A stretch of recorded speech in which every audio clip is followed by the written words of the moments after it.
preparing the live stream. And you're recording also? Yep. Cool. Oh, fuck. Setting up your meeting. And we are streaming live on YouTube. So Yee. Here we go, Trev.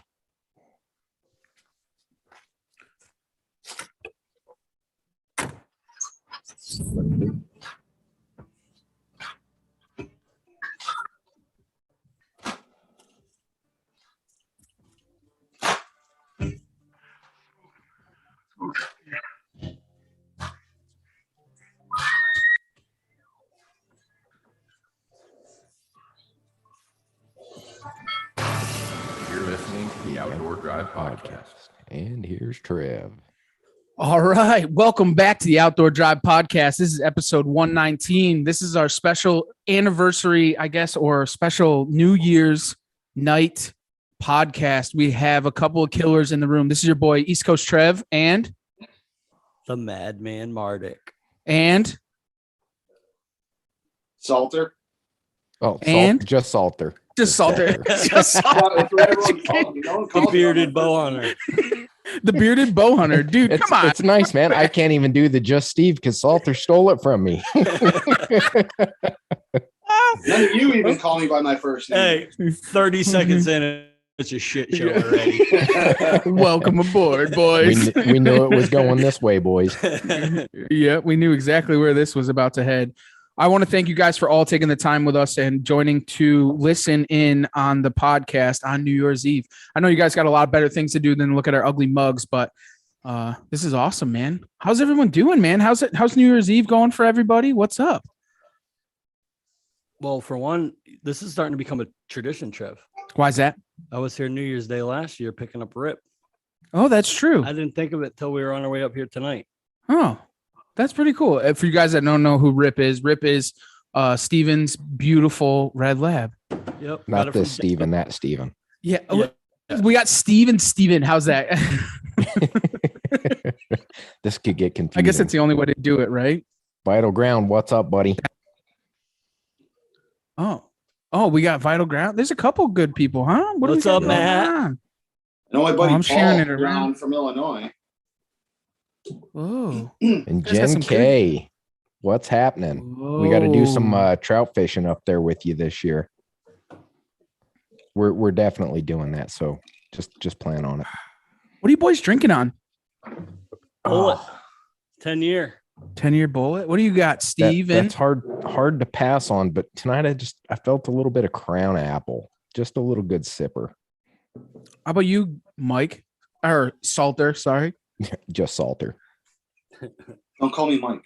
It's not. No. That's not legal. No. Just Headway IPA. I'm staying away from the bourbon. Things might get too crazy if I start dipping into that stuff this early. Oh, there's nothing wrong with that, man. It's all Yeah, good. you're saying this might go 3 hours. I might be laid out on the couch by then if I'm drinking that stuff. Just Mike drooling on himself on the live feed. Could you imagine? It could be worse. There could be some shut up going on. It's funny. I should have gone to the liquor store and bought some of that just because. I think that would have been classy. That would have been a good move. A good amount of people might actually know what that means. Trev, what do you got? The blueberry kush? It was blueberry yum yum, but Yum. same Yeah, thing. yeah. John Beer. I was gonna wear the button-down shirt. Yeah. Ooh. No one wore the button down shirt. I got my go-to squirrel hunting t-shirt that was given me by Caddy Cowboy. Before we get off the rails, let's reel it back in real quick. We'll turn this key and we'll kind of good luck. It's a good thing you're a fisherman. The rest of us ain't reeling shit in. we'll dive right in real quick. I just want to thank a lot of people who make this all possible throughout the past year. I want to start off with Dirt Road Agency. If you guys don't know who that is, that's Christian Costa and his marketing firm for the outdoors. He actually is in the process of building our Outdoor Drive podcast website. So huge thanks to him. New Era Archery, Nick Albanese and his team over there at neweraarchery.com. They build and make the Zeus broadhead, one of the most deadliest broadheads on the market. Rack Bracket, those boys down in Illinois, rackbracket.com, the most secure bracket for your European mount on the market. The Outdoor Drive 10 on the promo code for that one. Novix Outdoors, novixoutdoors.com, Outdoor Drive 15. Save yourself 15% on that one. They make the mini sticks, the full sticks, a couple different stands. They got it all going on over there. Nor'easter Game Calls, nor'eastergamecalls.com. Mark, he has been a number one supporter of ours throughout our whole entire podcast from start to finish. We're going on 2 years next month, and he's been there since the beginning. Latitude Outdoors, latitudeoutdoors.com. They make the Method 2 and the Classic 2 saddle, the Medalist, probably one of the most comfortable saddles on the market, in my opinion. And Gator Outdoors, last but not least, use Outdoor Drive 25 on that one. And a huge thank you to Gator Outdoors for all that they do. For you guys that don't know, they have now went and made a kill shirt, a squirrel kill shirt, 2022. Our annual squirrel competition, they made a kill shirt for that. So the first 50th entries into the squirrel competition, you will get a Gator Outdoors kill t-shirt for that. And then the squirrel competition obviously starts tomorrow for you guys that are on live. If not, you guys are 6 days late for you guys listening to this online. But go and check that out. Get on our Facebook page, and we'll go from there, boys. Hey, can I add one? Yeah, add whatever you need to add. We got to shout out Matt, Battleground Outdoors. Yeah, for sure. Everybody in the room right here, we all run Matt's stuff. Check him out. Rope mods, aiders. We all support him. He's the best. Check him out. Definitely. If I you actually got have a new questions, leader on the way. Yeah, you hey, fucking doing that horseshoe. Yeah, that horseshoe. Oh, speaking of that, you have something in your possession that Trev's got to open on air. You want to do that now? buddy. Where is he? Yeah. Who He's knows not where ready. he got up and left. He's kind of doing that squirrel. He's doing that squirrel thing we talked about earlier. Yeah, 3 minutes in and he's ready to go. Trev's Well- been breaking my stones for 2 years about that lucky horseshoe. Oh man, this sounds interesting. I'm a little bit piqued. My curiosity is rising. I want to see what you guys are up to. Oh, Trev, What is this? oh, you got Merry Christmas, Happy New Year, Happy Hanukkah, Happy Kwanzaa. What is this? please tell me it's a boxer's robe. You forgot Festivus. Festivus for the Even last- with the one-liners killing it. The Podfather. Yeah, I'm where's your sorry. robe? I can't resist. No, you know. Dude, that's not even funny. Should we say this till the end of No. the Yeah. No, I think you got to do it now, dude. You built up the anticipation. It's there in front of you. You got to do it. It might stink a little bit though. that's what I'm afraid of. What in the world is going on in this box? Dude, how many layers of tissue paper did you I go through? just stuffed it in there real quick. That's COVID preparation for no toilet paper. What in the world is in this box, bro? It's a horseshoe. I removed that lucky horseshoe and transferred it to you. I think you could use some luck this upcoming year. Ah. What the Lucky horseshoe. Uh-oh. So, All right. Salter thinks you should hang it in the studio, but I think what you actually do is you put it inside your saddle.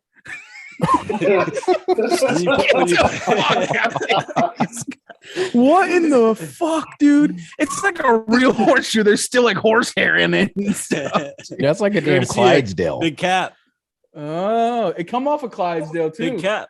Damn, the lucky horseshoe. So are we gonna make something like what like talk to me. You gotta hang it on the wall. Bring it Oh, up. that's the lucky all right. Do we have to like hang down year to year? What are we doing? The guy with the best season gets the lucky horseshoe, or what are we doing? Let's think about this, man. You know, this could beat something. The guy who shoot the biggest buck out of our crew for the year gets the lucky horseshoe for a year until they get beat by the next guy. No, Or I just think guy it's with the most opposite. Shit luck. Yeah, the guy with the worst That season big gets the shit. horseshoe. Yeah. What's that? All right, Steven, here you go, bud. Hey, I don't deny it. We should have sent it down to you. You need it. Yeah. Yep. My year was shit. I don't deny it. But you know what? I got my double bearded turkey and a Karen all in the same day. I can't beat that. At least he's positive about it. He Hey, got a man. straight fucking Karen. No, dude. We all deal with Karens. That seems like it was so long ago. I know. I walked into the room the other day and was just kind of looking at the fan because it's still just laid out. I haven't done anything with it, and that double beard. And I just sat there and shook my head and I was like, that bitch.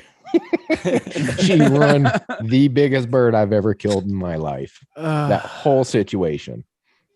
But you know what? Now I got to look back and I got a double bearded bird and I got to give Karen the bird. So it was a win. Damn. Why'd you have to give her the bird? Because I felt like it. You don't remember that whole shit show with her? No, I do remember it. And the cops came and everything else. Yeah, and the cops sided with me, man. Yeah. What bigger bird can you throw to some idiot moving out of DC into the country than having the cops go, he was legal, go fuck yourself. Dude, this is the coolest fucking horseshoe thing I've ever You heard where it come from, right? Yeah, big cat. That's awesome. Is he out there? Is Cap listening? Get your bow ready, bud. It's 3D season coming. I know. I don't know. Who is the list on there? Let's shout them people out. What do we got going on out there, Steve? Oh, let me pull it up here and see. I'm not even going to. There's 11 listening. I'm not going to try to pull my phone up and YouTube. 11 people want to watch us. That's Yeah. That's scary. Isn't 3 of them logged on accident.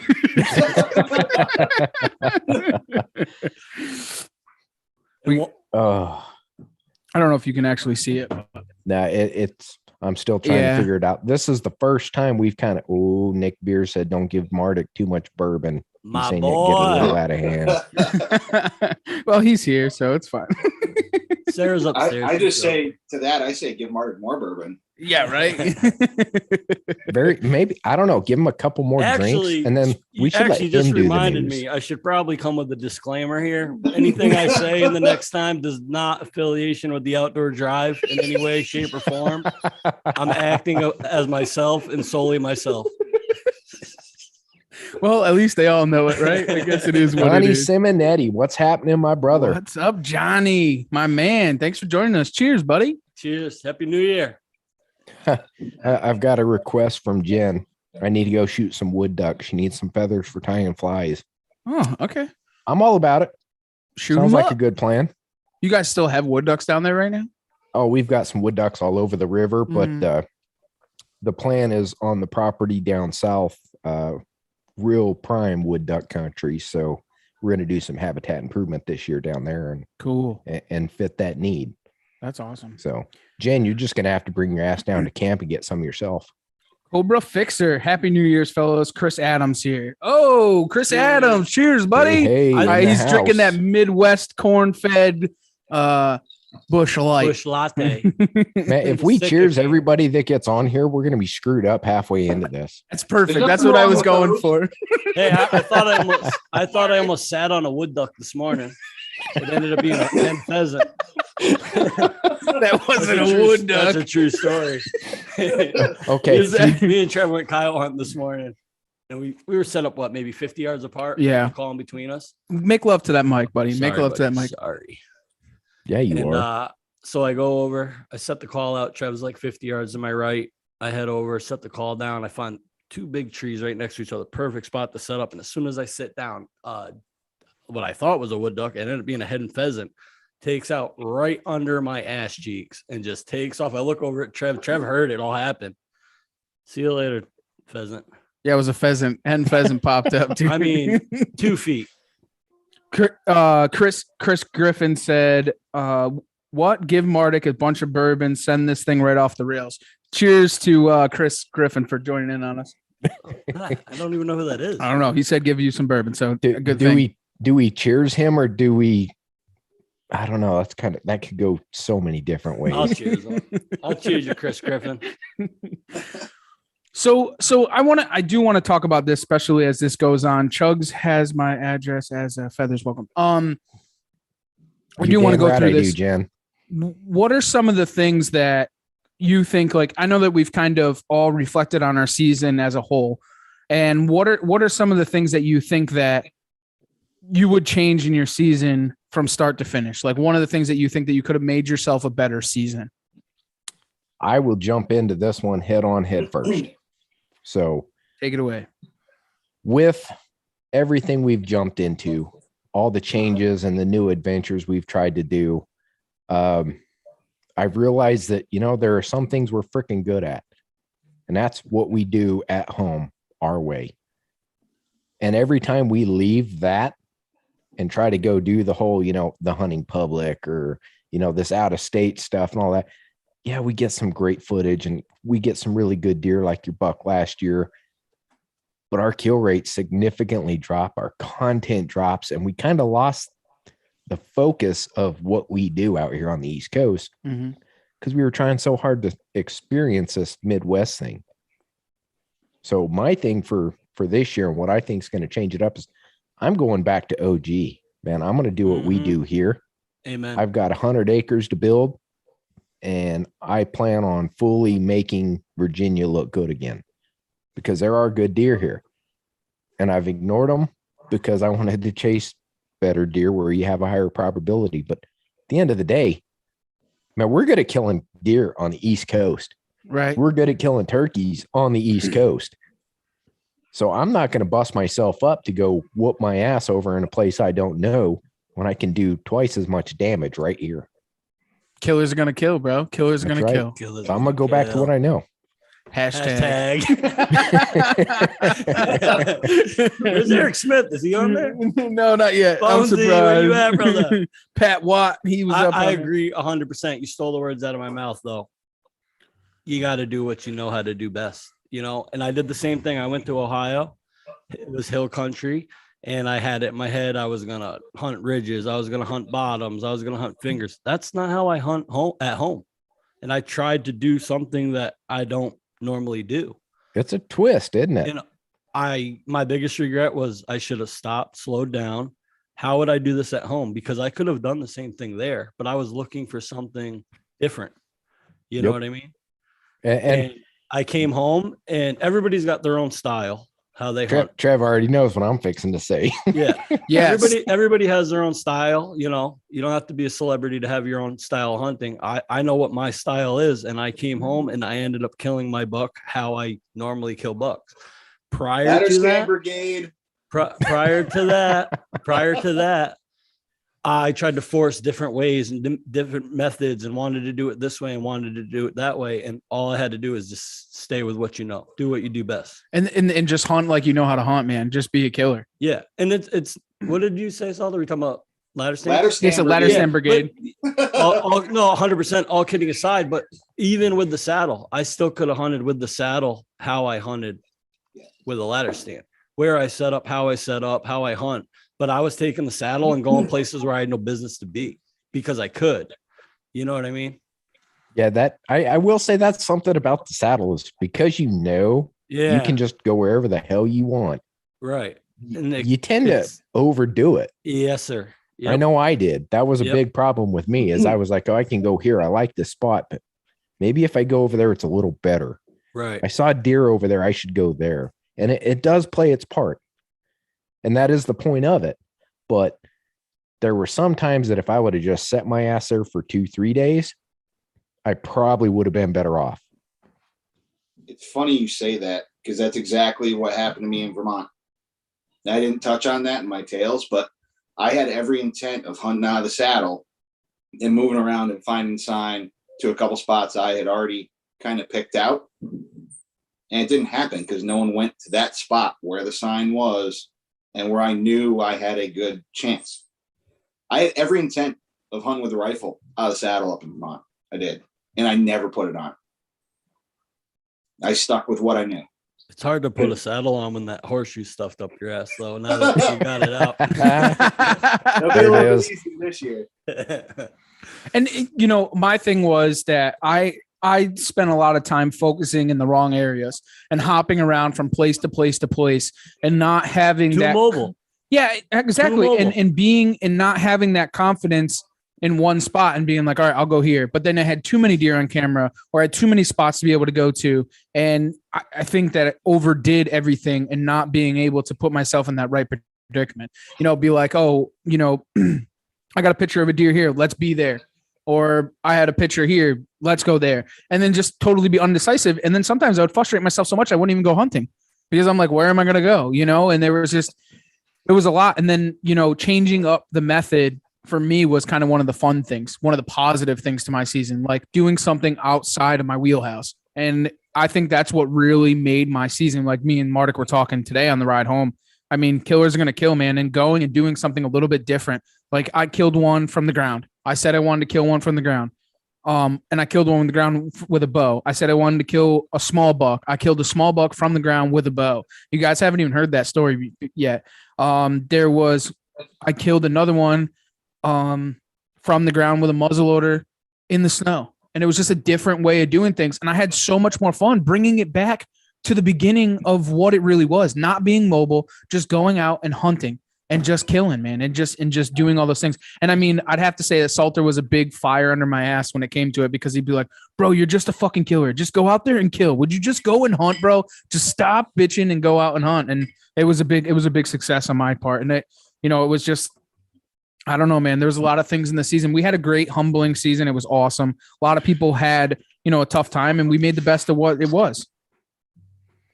That's awesome, man. Like, we had that conversation like 2 weeks ago, and you went out. And did you film either of those? No. Right. I told you, go out and have fun. And did you? Oh, I was I'll tell you what, man, my snow tracking. There it is. That's all it's about right there. Yeah. And I think we lost a lot of that. We honestly did across the board. I know me and Steven, like, just getting crushed into the filming aspect of it, getting crushed into having to kill deer, the stress of, getting the content and so on and so forth. It is what it is, man. We're just going to go out there, hunt, do what we can, and just have fun, man. And I think that a lot of those things ended up getting lost with the pressure that came with it. Yeah. And that's guys for videotaping. When you throw a camera in the mix, man, I'll tell you right now that not only does it cut your chances down by 75%, but it really just changes the entire dynamic of a hunt. Now, don't get me wrong. I love self-filming. I love it too. Absolute blast. I love the cinematography work. I love building the videos. But when you add a camera in, just going out and hunting, it takes on a whole new level. So it's something that you really just got to ease yourself into. And if you don't like it from the get-go, don't do it, because it's going to ruin your hunting. You're not going to like it. Right. I'll tell you, I enjoy the fact of being able to go back and watch my hunts, or go back and see where I killed, like where I actually hit a deer. That is a huge aspect of it. Like the big buck I killed in Ohio. So cool to watch that film time and time again. A couple of doe shots. You kill it or you shoot, and then you're in your tree stand, and it's so nice to watch back and be like, I 12 ringed it, or I did what I needed to do. But not having that is one of probably the toughest things, because now you're going back to that woodsmanship, that hunting aspect of it. And it's definitely a tough thing, man. But I enjoy having a camera. But it's then when you're mobile hunting, right, and you have all that camera gear, you might as well just have 2 climbers on your back. I mean, in all reality, because you're really not mobile. You cut all that weight so you can bring the camera. Right. That's exactly what it is. You think I'm joking? Yeah. I got to really cut all not that a weight difference. just for gear. 100%. But, I think I'm going to go back to a small, simple arm. Oh, go ahead. No, I was just going to say that's really it, though, is you find what you like, you want to go do it, but then you got to figure out, okay, well, what's productive versus what do we got to do for the show? Mm-hmm. And at the end of the day, man, I want to get here on the mic and swap stories. Right. The film, yeah, that's fun. That's a huge part of what we do. And that's why we're here on YouTube as well. If you're here and you haven't subscribed, you better reach down and hit the subscribe button right now. Because if you don't, and subscribe, and I see your name on the guest list, I'm coming after you and I'm going to get on you. Either way. But at the same time, man, it's fun to just come back and share these stories over the air. Because it's So a trip. true. That's I what it's applaud about. you guys for filming your hunts, because when I'm in the tree stand, I see a deer. It's either is the phone coming out and Snapchatting Trev, or is the bow getting in my hand or the rifle? It's one or the other. Well, here's the One or thing, though. other. What's the difference between running Snapchat and Instagram feeds and lives and reels and all of this shit while you're hunting, as opposed to self-film? I mean, you're self-filming yourself instead of the hunt. Right. So what's the difference? Getting up an extra half hour early to set that shit up in the tree. Hey, that just means repetition, man. It only takes me about 3 minutes to have my camera hung. Exactly that. That's And what she said. I was Dude, two, drop your standards. a minute and a half, dog. Where are you at? Giving you the benefit of the doubt there. But I think going, not carrying that big camera gear, I think this season I'll do a little bit different and just carry my cell phone as my camera and on a little tiny pocket arm or something like that. And that's going to be it, dude. That's what Bishop does. Yeah. He uses all that small shit. Yeah. I mean, don't get me wrong. I'm still going to do full on production work. I'm going to still film and I'm going to still do product reviews. And, when we get together and have our hunts and whatnot, the shoots, I'm still going to film all that.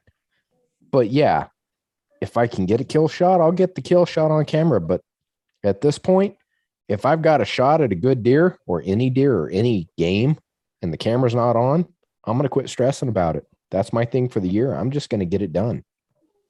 Have to. It's so true. Have to. It's that's what it's all about right there.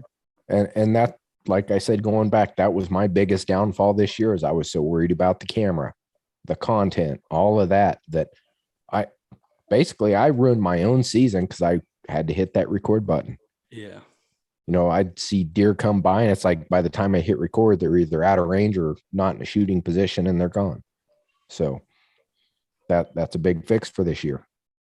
I mean, the one time I didn't take the cameras when I shot the double bearded turkey and Karen. Well, I didn't shoot Karen, but I shot the turkey. You probably should have. Thought about it. Ain't gonna lie. I'm gonna kick it over to the listeners real quick. Chris J says, you guys have a great new year. Proud of y'all for all you've done. Can't wait to see what 2022 holds. Let's kill some squirrels tomorrow. Cohen Williams, no shit. Yes, sir, Mr. Steve. Johnny Simonetti, yes. When you get the film, that's great. But man, the stories is what I enjoy the most. Tales from the Tailgate is definitely the shit. And then Chris says, don't forget why you're there in the first place. Exactly. And that's great. Even the listeners are summing it up.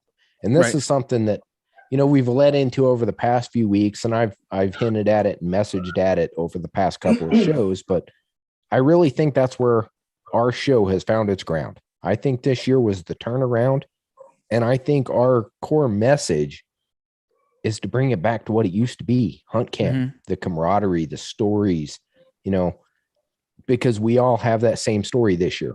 Right. Grind with no stories. So, what perfect time and perfect segue to kind of dive into, our most memorable hunt of the 2021 season. Who wants to take this one? I'm going to turn it over to Mike. He's got that look like I really want to say something. No, Mike doesn't know which one. Mike, you need a second because I'll dive right into this. I have no problem with it. I've thought about this long and hard. Well, before you get there, one thing I wanted to touch on before you get there, one thing I want to touch on that Steven mentioned as far as like that deer camp, and one thing he said was being productive. Some of the best stories I have, deer camps, hunting with people, weren't productive at all. Right. We still have that story there. It's about the times you have out in the field. It's not just about, putting something down. That's a bonus. It doesn't need to be a kill by any means. Right. Productive is any way you see it. It could be being out there with a kid. It could be being out there with your best friend, father, grandfather. That's productive in the field. And you'll never forget those times. But go ahead, Trevor. No, I think I'm honest. Way to get out of that. I think my most memorable hunt was my snow tracking doe this year. I mean, hands down. There was something about that hunt that it snowed on my way home from the night before Christmas Eve. And I was like, you know what? I waited all year for this day to go out and snow track a deer. And actually had good, feasible snow to use. So I got in the woods, and it was like one of those perfect, like picture perfect, quiet mornings, snow everywhere. Like it was just absolutely perfect. And it, if I didn't even shoot a deer, I think it probably would still be my most memorable hunt, honestly, because it was just one of those crisp, clear, quiet snow white mornings. I know a lot of you guys don't get that, and people that don't live in the Northeast, or they don't get that, the snow on the pines, and the birds are barely not even chirping. They're just hiding. The squirrels aren't in the woods. And so I quickly got on a track, kind of knowing where those deer were. And I start to head on the track, real calm, cool, and quiet. There was a bunch of big rubs. I was getting kind of excited. Came over to the top of a knoll, and I looked down like 70, 80 yards where they normally are bedded down in this thick mountain laurel. And there's nothing there. And I'm scanning. And I look at 30 yards. There's a small doe, right? Well, not a small doe, a big doe right in front of me with a small doe. So I pull up the gun, cock back the hammer, go to take the shot. She bounds off. And I was like, okay, well, she's going to stop because she doesn't really know what's going on. But I'm close enough that she's like, whoa, I got to get out of here. So she stops. I end up getting the shot off. But I don't think that's where it came. I think when, and I talked to Mardik about this, was when you're muzzleloader hunting. Now, mind you, this is the first animal I've ever taken with a muzzleloader other than that coyote the other day, but an actual deer. And so you put up the gun, you're rested real calm, cool, collective. You take a nice deep breath, squeeze the trigger, you shoot, and everything, as you know, as a hunter, just goes off in a cloud of smoke because you can't watch where the deer goes. You can't see what the deer does. You have no idea. And now it's back to the basics. Like everything that you did as a kid, like when your dad would say, where was the deer? Was it behind? What tree was it behind? And all of that just goes to a blur. And now you're on your own just trying to pick up the pieces of what actually happened. So I head down the little knoll, and thankfully I neck shot the deer, and the deer was laying right there. But I think for the first time in my life, honestly, I didn't do anything. I didn't touch the deer. I didn't do nothing. I literally, there was a log there, and I sat on the log with my muzzleloader on the top of this mountain, just hanging out and just kind of reminiscing of what just happened. I mean, it was so cool. It took me probably close to 35 minutes before I actually picked up the deer and kind of enjoyed it. Cause I just kind of was like, wow, that happened so fast. It was too fast to be able to take everything in. So I just sat there, I relaxed, and I was like, I completed a goal that I said that I set out to complete.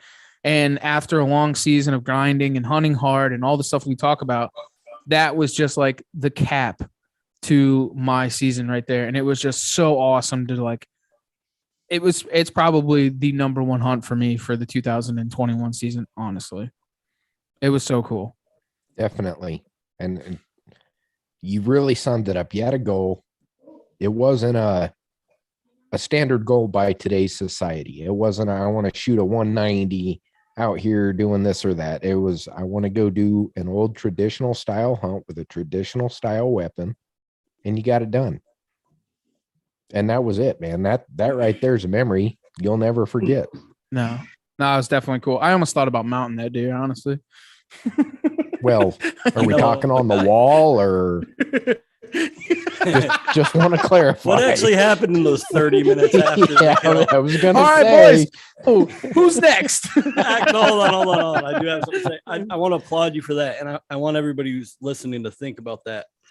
Next time you kill something, do exactly what Trev did and spend a little time reflecting on the hunt, on the animal, because I know for a fact nobody does that anymore. Nobody does that. You put the animal down, you get over to it, you're snapping pictures, you're Snapchatting your buddies, you're putting it on Instagram, you're putting it on Facebook.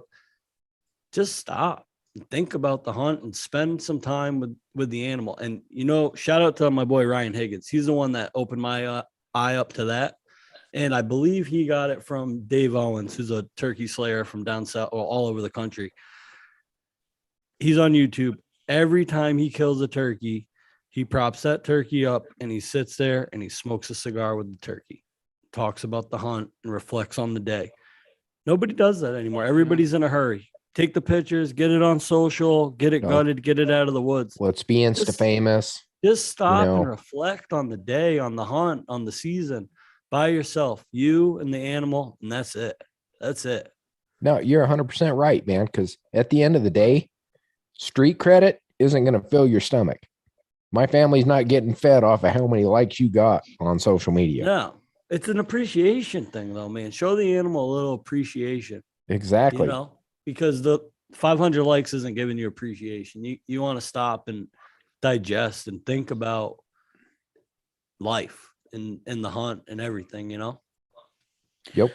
You know, I know this might not be the right time to bring us up, and you guys have not gotten out of your memorable stories by any means. Just let it be known. There was all smiley now. There was a big article Mr. Matt Ranella had posted. Here we go. And I'm drinking. Steve brought this to my attention.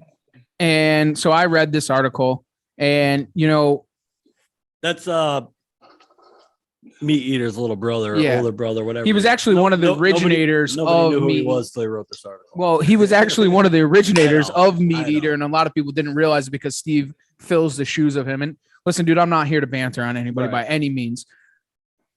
Some of the things that he had said, if you guys haven't read the article, please go and read it because it makes very good sense. I like what he's saying. I believe in what he's saying. The world has just gone to that social media aspect. It's all about for love and for likes. If you guys remember that show. You were on it, weren't you? Yeah, I was actually. I was the star of it. That's how this all started. Be glad that you don't know what it is. Yeah, this is very true. Very true. But with what he was saying made very, very perfect sense. That, and what Mardik just said was part of it, was that people don't appreciate the kills anymore. It's all about putting that on social media and just for the hype and look what I did, look at my kill. And we talk about it a lot, man. The reason that we put it on social media is not the same reason that a lot of people put it on social media. My social media, when I post something on social media, it's for the people that aren't hunters, that are friends of mine on social media, the people that want to follow along with the journeys of the things that we do. It's not for the likes of it. Why are you laughing, Steven? You got to look at Cohen's hashtag in the comments. Well done, sir. I gotta post them on my phone so I can actually see them. Oh, that was classic. If you guys are listening to this just on the podcast as it releases, you need to go back to YouTube and check the comments because Cohen just nailed it. He did. Can I disagree a little bit? Yeah, go ahead, man. I was waiting for that. I agree with some of the stuff that he wrote in the article, but you got to stop and think. We've come a long way with our pictures. You know, if you look at pictures from back in the day, it's like $20 hanging from their necks on a kill pole with a bunch of old guys holding Winchester 30-30s, smoking cigars. Like that was it. It was just deer hanging, slaughtered. With social media, yeah, you get the dumb pictures of a selfie laying on the ground next to the deer and all that stuff. But a lot of guys go the extra mile to clean up the blood, tuck the tongue back in the mouth and take a professional picture. So the way he wrote the article, he pretty much said, don't take any pictures with your animal anymore at all, is the way I read it. And I don't fully agree with what he was trying to say. I agree with where he was going with it, but he just ran. He did go very far. Went in the left field, you know. You're right. So that's all I got to say about that. Well, we'll read a blog about it. I mean, you go before smartphones. Most pictures were. I'm not close enough, am I? Most pictures were tailgate pictures. Nobody had a camera in the field. It was either a kill. The deer was either hanging from a tree, or it was sitting in the bed of the truck. That's it. Yep. Now with smartphones, laying on a scale. You got it. You got, or the head's already cut off, all kinds of shit. You're right. Now with smartphones, we've got cameras in the fields. We've got pictures of our bucks in the habitat where we killed them. I mean, I look at some of the pictures of the bucks I've killed and I look at it. It's not just the deer and me. Everything about that picture reminisces the hunt. I can see the terrain behind it. I can see the trees behind it. It brings me back to the actual spot where that hunt took place. Mm-hmm. Which wasn't the case 20 years ago. You know what I mean? Oh, yeah. Yeah, you had to drag him out of the woods, get him back to somewhere. Someone had a Polaroid. Yep, Grandpa. Like, I mean, he always had this mule deer right here. Sir. The only picture I have of it is a Polaroid of me and my buddy Dusty in the bed of his truck with that buck 2 hours after we shot it and drug it out of the woods. You got it. I almost posted that picture this evening, actually. My favorite picture I have is me and my dad both shot bucks opening day. Crazy hunt. The picture is both bucks in the bed of his Ford Ranger, a half an hour up the road in Grandpa's driveway with his house in the background, and me and Dad are standing next to the tailgate. Nowadays, that's not a classy picture. No, But you back get then- hammered that's for frowned that. upon. That was Yeah. as good as it. That was top of the line photo shoot right there back then. You know what I mean? You know what we should do, honestly, and it might be a cool thing, it might not, right? But I've probably said this on a podcast before because I strongly believe in it. Remember the old timers? You roll up to them at the coffee shop. I spent a lot of time in a coffee shop, so probably why. But We can tell. local store, but just bullshitting with the locals. But they would rip out their photo album, dude. Like they would have like a photo album, and Yeah. you would go through Right it, and there. you would look at all their pictures of what the pictures they've done for the season. Look at this 10-pound largemouth that I got, or look at this, they would go above the visor and they'd have a couple of pictures up there, I knew man. I knew a guy, T-Bone. He passed away, R.I.P. Upstate New York. He had a picture of his biggest buck in his wallet. Like That's it was dedicated.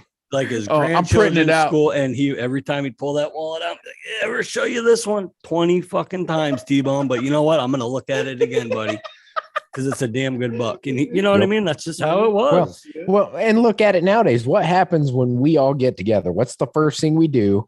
We whip out our phones and start flipping pictures, going, "Oh, look at this! Look at this! Look at this!" Yeah, or watch these You know videos. what, on computer. You can't tell me every single one of you has that one photo that's just for you.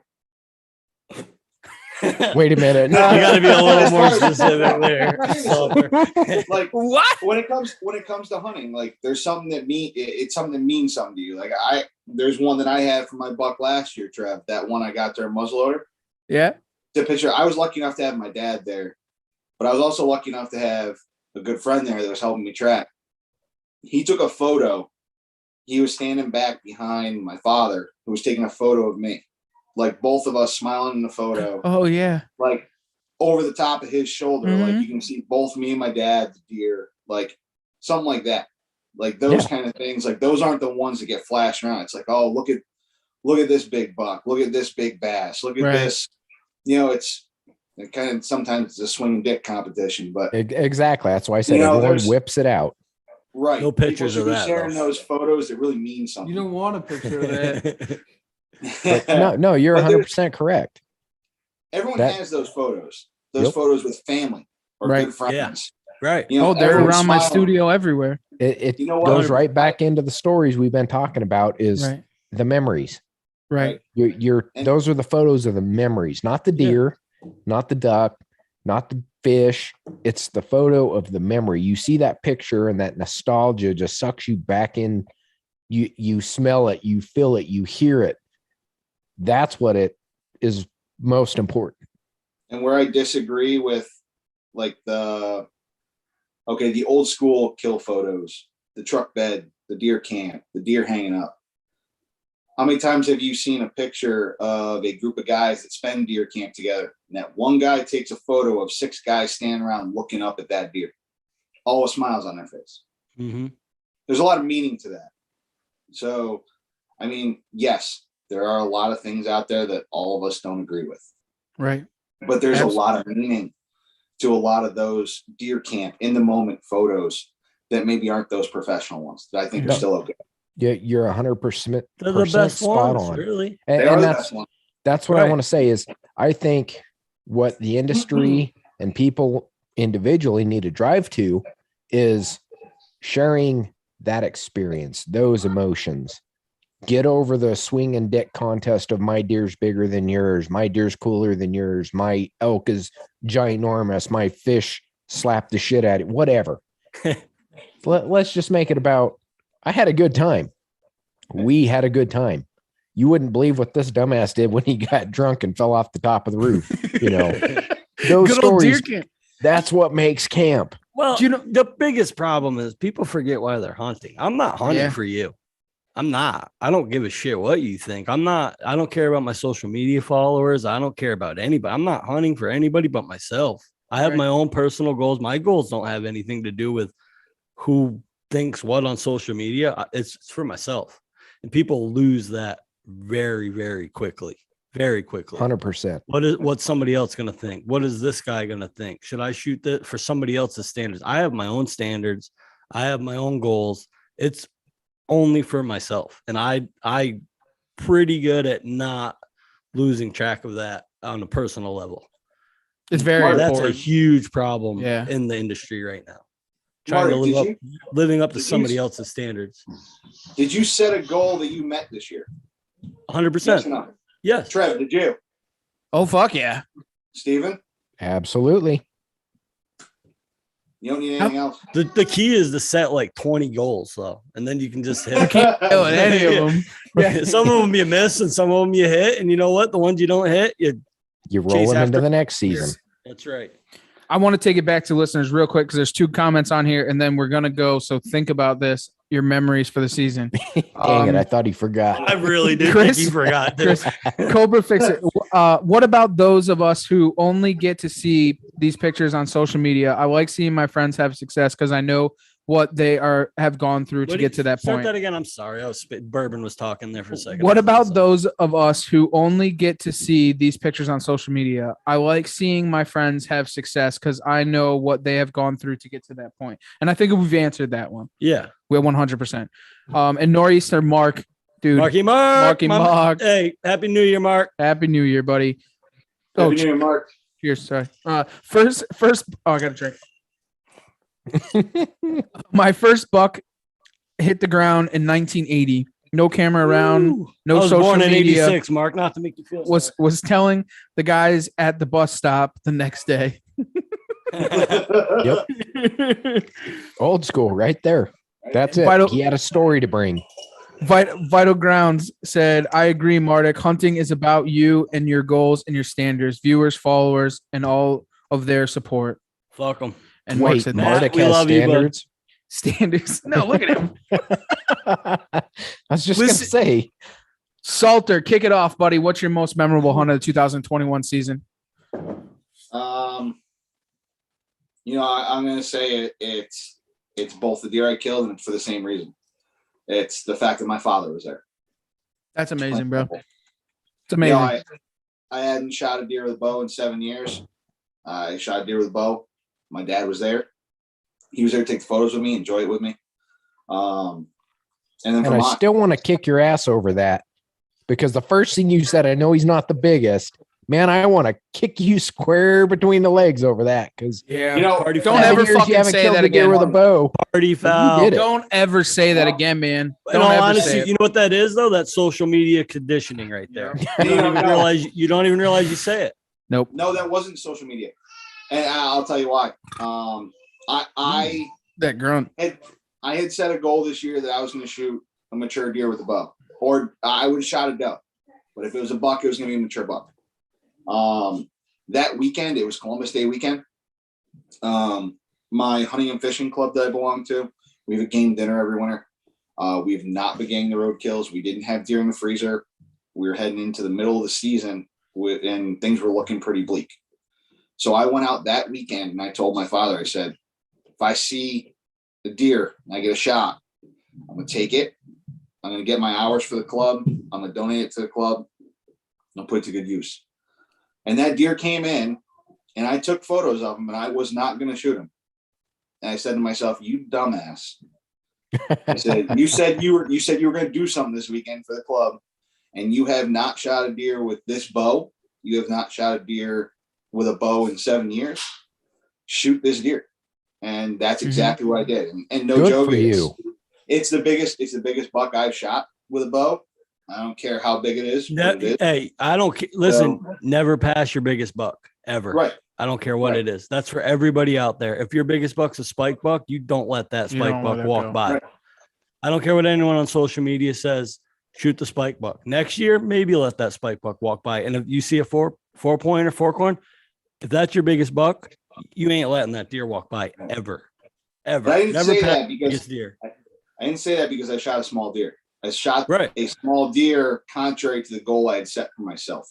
Okay. Because I went Yeah. out there that weekend with a purpose. to Well, help our I club. appreciate the clarification. I will Right. rescind my desire to kick Right. you in the balls. No, but Hey, well, You're you have balls. every right to call me out on that. You have every right to call me out. no, No, No, misunderstanding. it's 100% just fine because Right. you had a reason why you said it. In Right. our minds, all we heard was you saying it wasn't big enough. So Right. now that there's clarification, we get it. You know what? There's your other problem with social media. No context. Yes. Right. Zero. Great segue. Zero.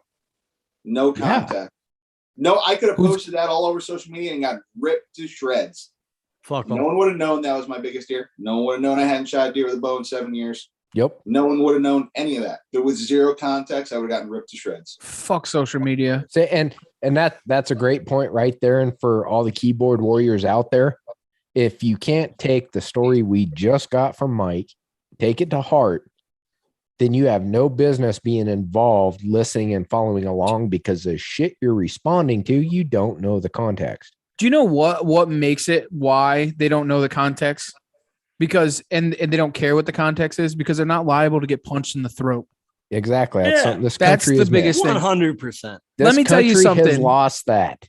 Anytime that you want to meet me at any show because you want to talk shit, I will gladly punch you right in the throat and I will not even think twice about it. Harrisburg. Anybody who wants to shit about We'll be anybody, bro. We're gonna No, but we're it's gonna just set up so- I a know booth just for Trev. Because to punch People listen, get people in loose the when they know throat. that you can't reach out and touch them. That's what I'm saying. And you know, any kid in the neighborhood that would talk shit would get punched in the mouth at the bus stop, right? Yeah, exactly. And they I have real no quick not to talk problem that doing shit. it to anybody in the hunting industry that wants to talk shit. I have no problem with it because it's so disrespectful. Because if somebody was to make fun of Mike for his deer, the deer that he hunted 7 years for, and it was as big as buck, you don't know what that dude's going through.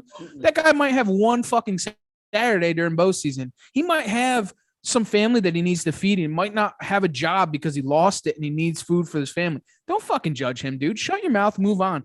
One thing that your mom always told you, and I know every single person's mother told them this, you got nothing nice to say, then don't say a fucking thing at all. And a lot of people don't live by that golden rule, and they need to learn to. Say congratulations. Say nice job. Pat him on the back and move on, dude. It's enough is enough, man. I try to find myself constantly congratulating people. Mike is number one for that. Congratulate time. somebody, bro. Every time. You know, Tell somebody and they you know did a what, nice Trev? job. Make their fucking day. Trev, it's funny you say that because the reason I do that is something you said during your previous venture. Right. Believe it or not. You For the came greater right out and good. said, For the greater When it good. comes For the greater good. no.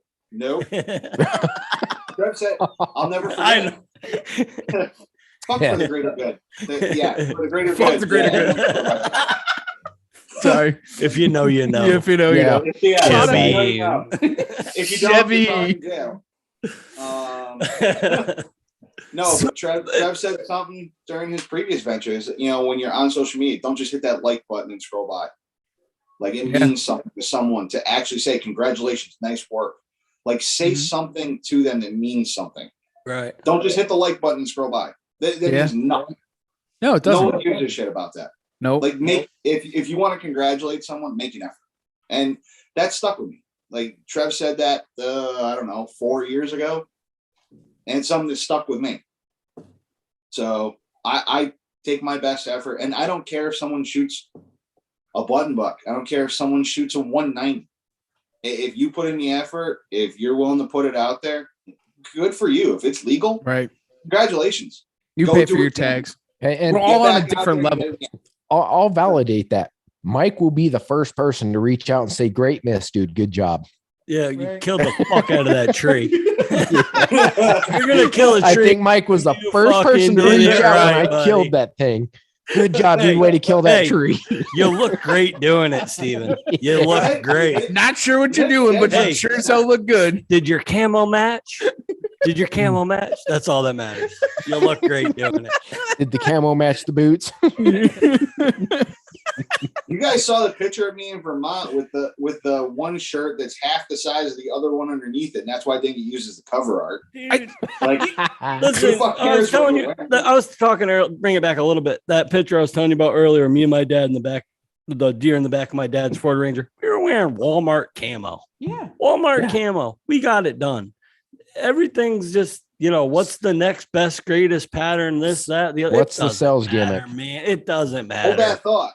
I'll tell you this real quick while he's doing whatever he's doing. Number one or number two? So the funny thing is, so one of my mentors in the early stages of me taking an adventure said to me, he says, Trevor, he goes, I'd rather watch you with mismatched camo shoot a doe than I would watch anybody shoot a 180-inch buck. And it stuck with me, bro. I will forever wear mismatched camo. Don't matter. Hey, I think it blends in better.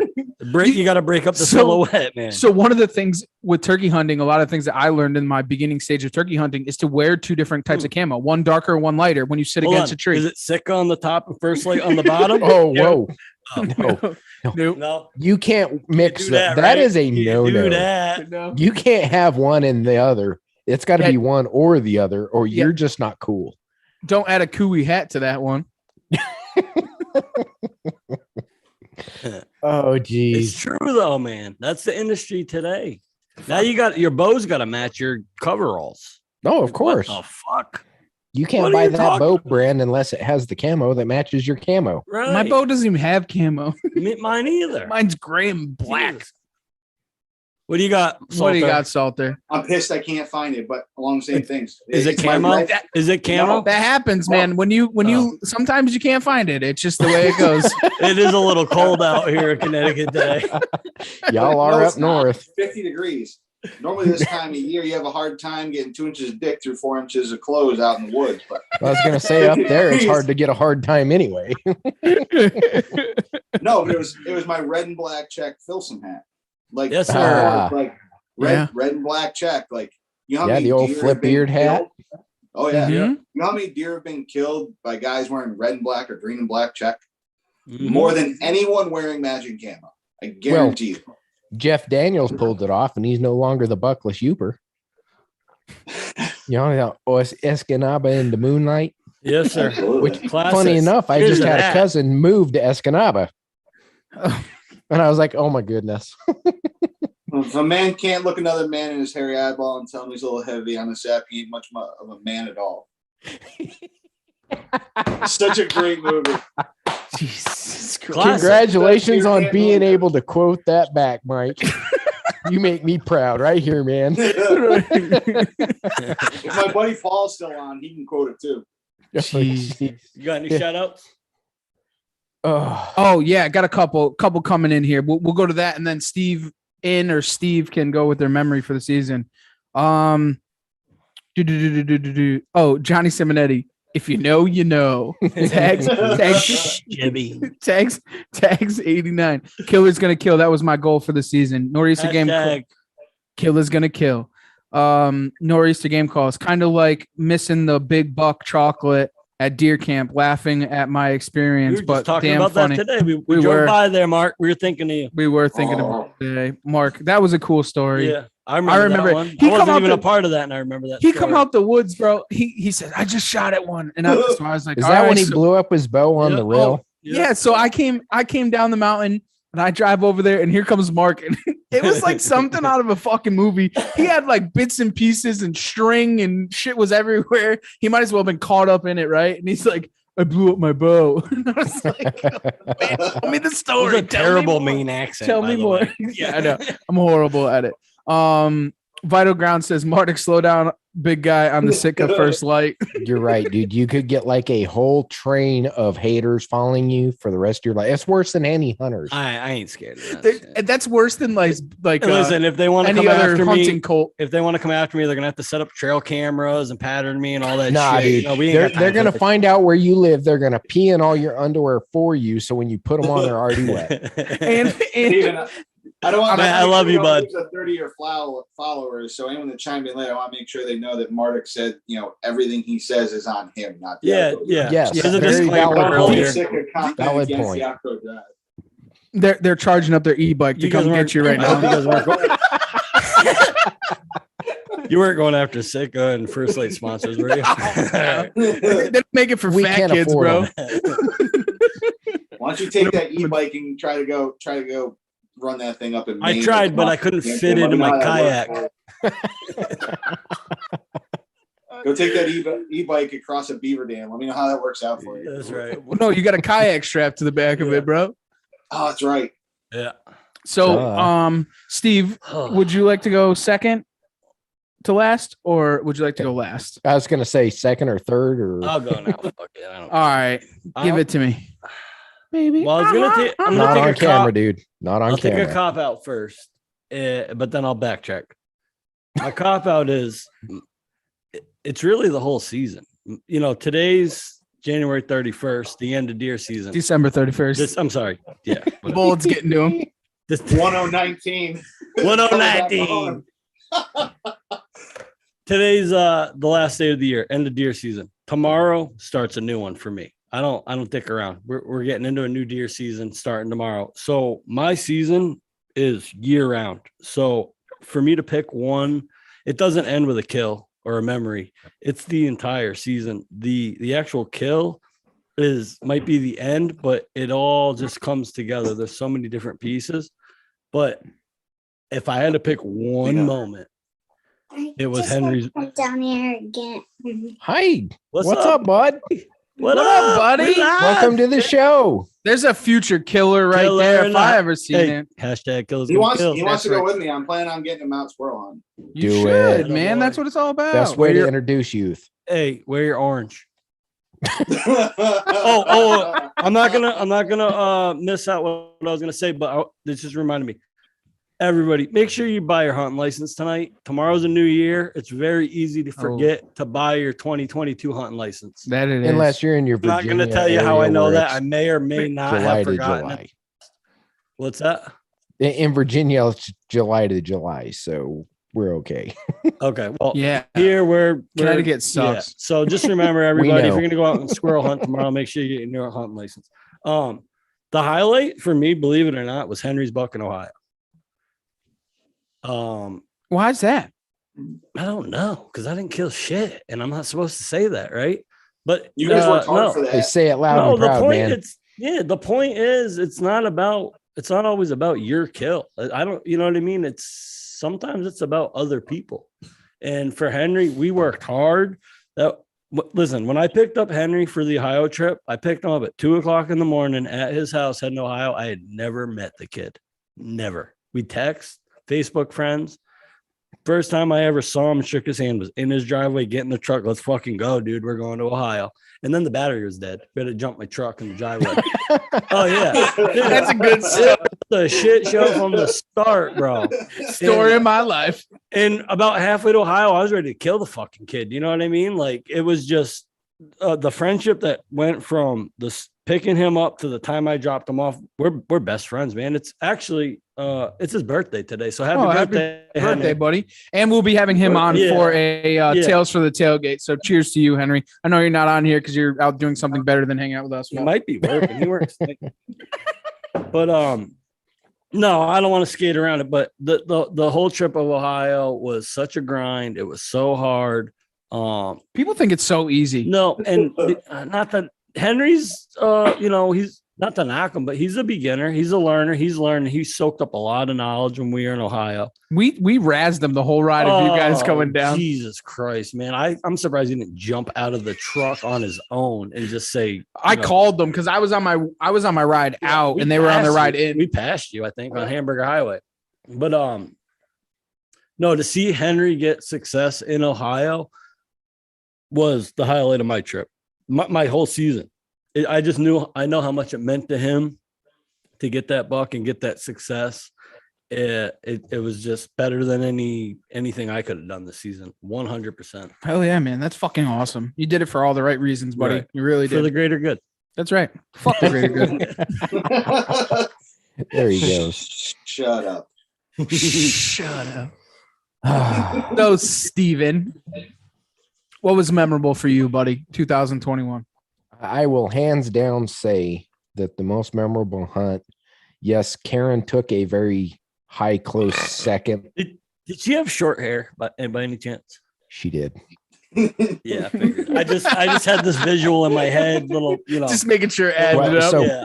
Short bobbed hair, You know, I got it. imagine a curvy 100 and whatever plickety plow woman and add about 200 pounds to her. And you got this one. 200 to another 200, or was it like? So basically, she had a Coke bottle figure. Too bad it was a 2-liter. I had to go out and reach out to Greenpeace because there was a beach well. But besides that, anyway, I would say that the most memorable hunt this year was hands down getting a turkey with my wife, calling her a bird in. That was a cool hunt. My wife has had absolutely incredible luck over the past few years turkey hunting, but she was always out with other callers, friends of mine, other properties. We'd separate. She'd go this way, I'd go that way. And she's had incredible luck. And we've done a couple hunts together and it just never came together. So opening day this year, we went out to the mountain there in Culpeper where I have drugged Trev around and we've had the absolute most rotten luck ever. I'll never go back there ever again, just so you know. This goes to show you Kim's luck. I take her to the property where for 2 years we've had absolutely piss poor performance.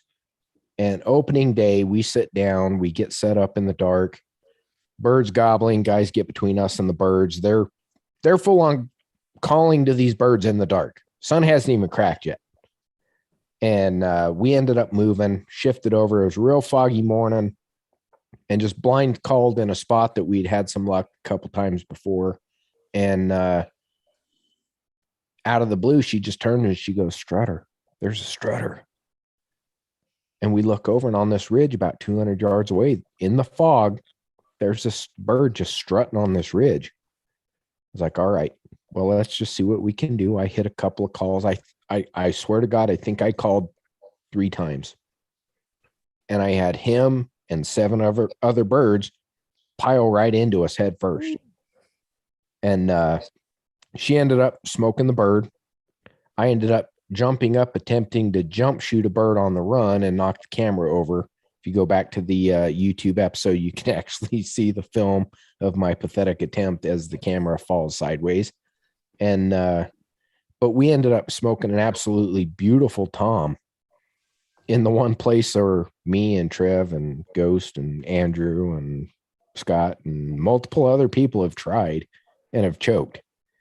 But opening day, right at sunup, she smokes a bird in the fog in the place where none of us can seem to kill a bird. So that was our first bird together. First time I've ever been able to call in a turkey for her. And it was a really memorable moment to just go, okay, we finally did that. Because usually when we're together, our luck does not line up. So that's definitely been the hallmark on 2021's hunting season. That's a great memory, honestly. We did a whole podcast with Kim about that. Yeah. You and Michelle were here and we did the whole recap together on that one. It was a great podcast. It was a great hunt, man. You guys had some great memories in the 2021 season. And I don't think that of course she yet. Killed everything and I struggled. Story of your life, Steve-O. It sounded like the camera fucked you again there too.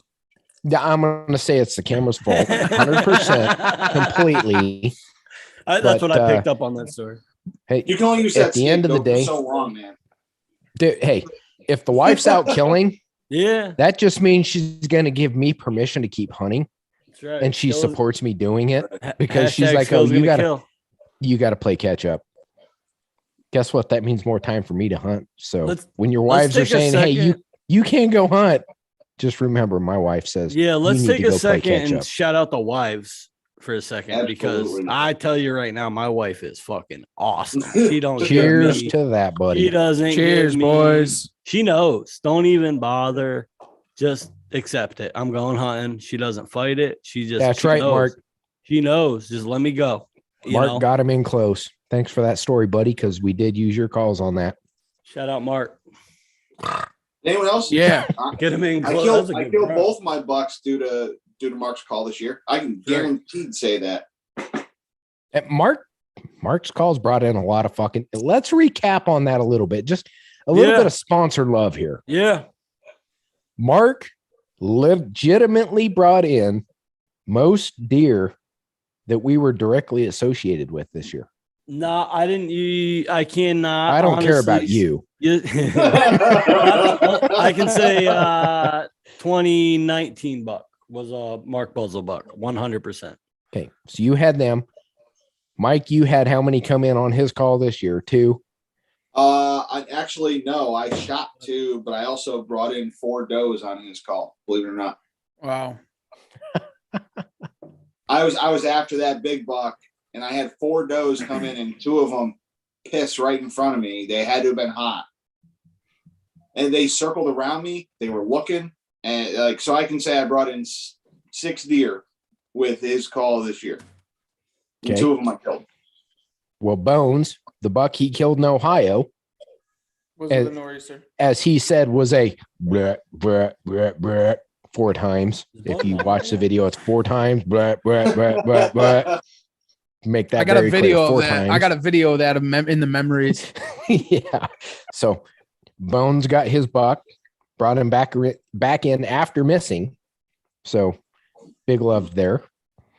And then yeah, There's a pile of deer that have been killed over nor'easter game calls, and that's not a lie. it's been a big year for Nor'easter. DA's DA. killed a bunch of them. Yeah. I mean, Actually, it's- now that I think of it, I had a turkey last spring on the Nor'easter outdoor drive slate call. Oh, dude, mine right there. I called in that bearded hen in the corner on the nor'easter, our new nor'easter game call. That one or the other one? Yeah, no, hand me a striker, any striker. This thing fucking rips, dude. One of my favorite calls. just keep it this away call from is, the mic so it don't cut out. I'll tell you, this call has been in the works, not the Osage Orange one. Anyone but that. No, Anyone I but like the the- one you All grabbed. right, I love this fucking thing, dude. This thing rips. I lost my striker. Yep, you got to back away from the mic. You've been Zoom telling me kills to the get sound. closer all night. Now it's too close. Not you. I love Yeah. that fucking call, man. Oh man, He's fine tuned. I can tell you 100%. I called in a bird on public land with that thing, and all I did was 2 clucks. Yeah. Everybody was calling to that bird and calling to that bird and calling to that bird and yelping and cutting, and all I did was cluck cluck, and that fucker was coming. Johnny, thanks for joining us, buddy. We appreciate you. And Happy New Year, Johnny. I hope your Happy New Year, family buddy. enjoys. Johnny. Love you, buddy. Go get another Facebook fan. And I'll tell you what, the Steve, by the way, Paula made sure to say that Sarah Modric is amazing. So give Paula a all shout right, out. boys. Oh, Paula Watkins. Yeah. Paul Walker. Love you, Paula. Happy New Year. You and Jerry both. Um, And So- Sierra. so what we're gonna do here, speaking of nor'easter game calls, we're gonna give one away. Oh yeah. Oh, Oh, buddy. that's right. Thanks, Jeff. Thanks, Mark. Appreciate Oh, it. there's- no. I'm no. actually Hey, Hey, put it to listen, good use tomorrow. Don't worry. listen. This is what we're gonna do. We got 20 listeners on there right now. Well, we just went down to 17. I'm gonna give away that's another 22. call. I'm gonna give away another call while we're on here right now. Yo, grab that Ridge Runner from behind there. Hopefully it's Oh, I not got mine. one, I think it's Yep. an extra. That's an extra. Yeah, because we didn't end up doing the giveaway with it. Fuck it. We'll give it away now. I don't won. have one I yet, won just one so of you those, know. but I gave it back to you guys because I already bought one. Yeah, because you were a All pain right. in the ass. So listen, This thing is bad, bro. This is I the don't even deal. have one yet. while you guys are on the listeners, there's 18 people live right now on there. Give me I need a striker with it too. You got one. That's mine. Anything but the orange one? No, there should be another one. Whatever. Brand- It doesn't matter. Brandon Ashford's raising his hand, says he wants one. I'll give it right here. So anybody who's on the live feed right now, I need you to sign in. Hold on. How do I sign in? No, shut the fuck up. So listen, this is what we're gonna do. See, this is how we keep Mike from winning shit. We Yeah, get him no on so he shit. doesn't count. Well, Mike might be able to win this call. So listen, I need anybody who's on here. I need you to Of give course you are. a wave, a hi, I'm here, New Year's, something. I need everybody to check in. Just Acknowledge that you're something. here. You're Just not acknowledge like- that you're here, that you're here.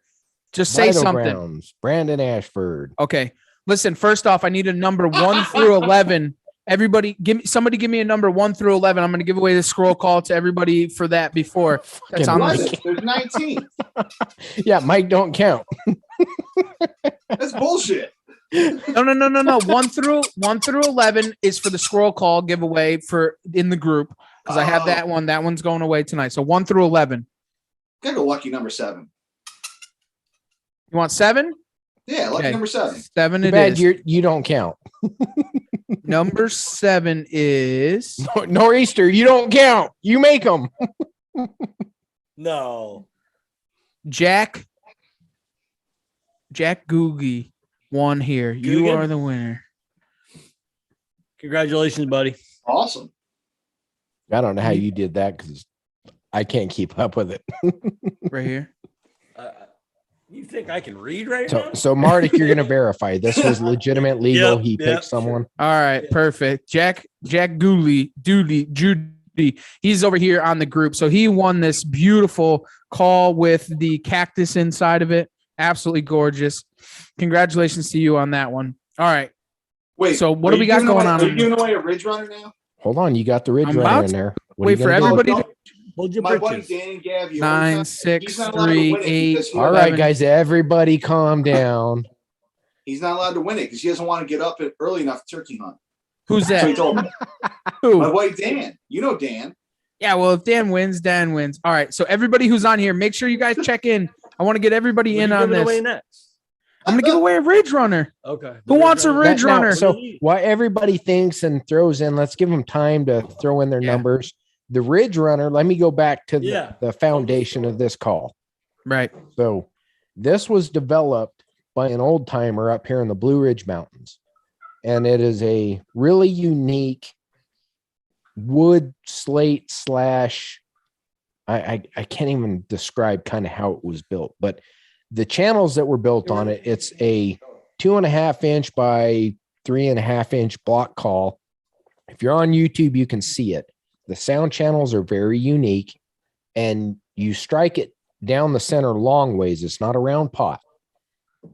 And this old timer built this call and has since passed away. Well, I was blessed and honored enough to get one of his last calls before he died. And in memoriam, and the guy who set it up to get him or to get the calls to us through one of our wounded hunt vets, we went ahead and took the call. I sent it to Mark at Nor'easter, and Mark dissected it, broke it down, and has recreated it to keep the tradition of this call going. And we have called it the Ridge Runner. So now that everybody has had time to throw in their numbers and their high fives and Well, so the problem is the numbers were for the scroll call. So we need to come up with something so that everybody checks in and gives me a number 1 through 18 starting now. 1 through 18 on here, and we're going to pick a number 1 through 18. So everybody who's live and watching on YouTube, give me a number 1 through 18. Do not copy the person before you. 1 through 18, and we're going to give away a Ridge Runner. Okay, And so if you go. pick a number and somebody says, 3 people say the same number, what are we going to do to break it off? Wait, DQ. You got to pick a new number. I was So saying don't you're gonna pick- Just go pick in a number and write sequential it order. down first. Because you're gonna see everyone's comments. I see it right now. So 8, 11 are picked. Let them 8, let them 11, through. 17. 8. Someone failed. Oh no, they put their same. It's same No, person. same person. 5. Nope. Brandon, pick a new number. 8, This- 5, 5, 8. God, 5 and 8 must be popular. No, 8 is the same person. I know. I'm Oil just can saying. from the outside took What number 4. are you going to? 1 to what? Chris J took 8. 8's already taken. This is not working. I was gonna say, man, Hold on, unless you got a Trev, number in Trev, can you mind. pull up everyone's name? No, that's the problem. I can't pull up everybody's name. I can. All right. All we can bring up is your YouTube channel name. All right. 6. Brandon Okay, he picked Ashford. 6. Jay took 2. Okay, keep going, boys. Let's go, Brandon. Let's go, Brandon. Let's go, Brandon. Dan wins. Well, while these guys are doing that, no, we're just really happy to be working with the people that I say 3 gets it. So And Steven, Fuck it, Mark, nobody picked 3. What you got, Mike? while they're doing this, it took Mark a while to get this call right, didn't it? He put a lot of effort into this call. Yeah, this took him a couple of months to break this down because it's an intricate call. He couldn't just look at it and recreate. He had to literally split it, break it down, see how the channels were made, see what he was using for the different materials. And I think he did multiple iterations with multiple sound devices to make sure that it sounded correct, between aluminum and slate. And fucking Mike doesn't count. I see what you did there. and Mark put in the time. I mean, these things took a while, and he finally said, I think this is right. He sent it to me, and I was like, you nailed it. But how many prototypes did he go through to get to that? I can't tell you. He would not tell me until he said it. Right. It felt right. It sounded right. And he sent me the one he thought worked. That's when we're like, okay. I'll tell you this too. If you're a public land hunter, you want this call because it doesn't sound like anything anybody else out there is running. No, 100%. It's so unique. It's such an advantage to have this call over anybody else that's hunting the same woods as you. And Mark, we appreciate the huge pain you went through to get it right because, man, you nailed it. I was just about to actually say what Mark was about to say is that there's a whole new line coming out this year, and they're actually made out of cedar. He did a cedar one instead of the oak. Yep. For this coming up season. Also coming out for this season, and a big thanks to Mark on this, is the Jurassic series. If you guys haven't seen the Jurassic series, can you hand me my Jurassic series run behind you? Second one over. Do you have like a call display over there? Yeah, literally. You can't see it from there? I'm in the way. No, you're in the way. Hold on. Too much big head. There's fucking, I have just about every Norse call there is. The old Blood series here. The original, then that's the Evolution series. Yep. That's the original. That's the original Blood series. That's the original Blood series. With the old metal. That's the original. That old green and blue logo on it. That's the original. This is is that the one you broke after like 2.5 minutes and Mark had to put it back probably, together? Yeah, probably is. Right? That's the one you broke a bone and bridle. Mike with the low blows. This one, the first one, that's the original grunt tube that was ever made by Nor'easter Game Calls for us. Yeah, with the old This was the first slider. one. There's a whole evolution about all these. That's probably the first Evo now. So this here is the Jurassic series, which is made out of mammoth ivory, with a mammoth ivory slide. The mammary ivory. Yep. Every child's happy dream. Yeah, unfortunately, Zoom kills off the sound. Mine's sitting in the truck right now. Keep them coming, boys. Keep them coming. I need a couple more numbers, guys. Keep filling them in. Need a couple more. We got 20 live, so let's go. What Trev's saying is nobody's hit the number. Trev said I'm not allowed. So, yep. Keep them coming. Couple more numbers. We're gonna pick a number here in a couple of minutes, and we're gonna give away this Ridge Runner. I want to mail this out to you guys.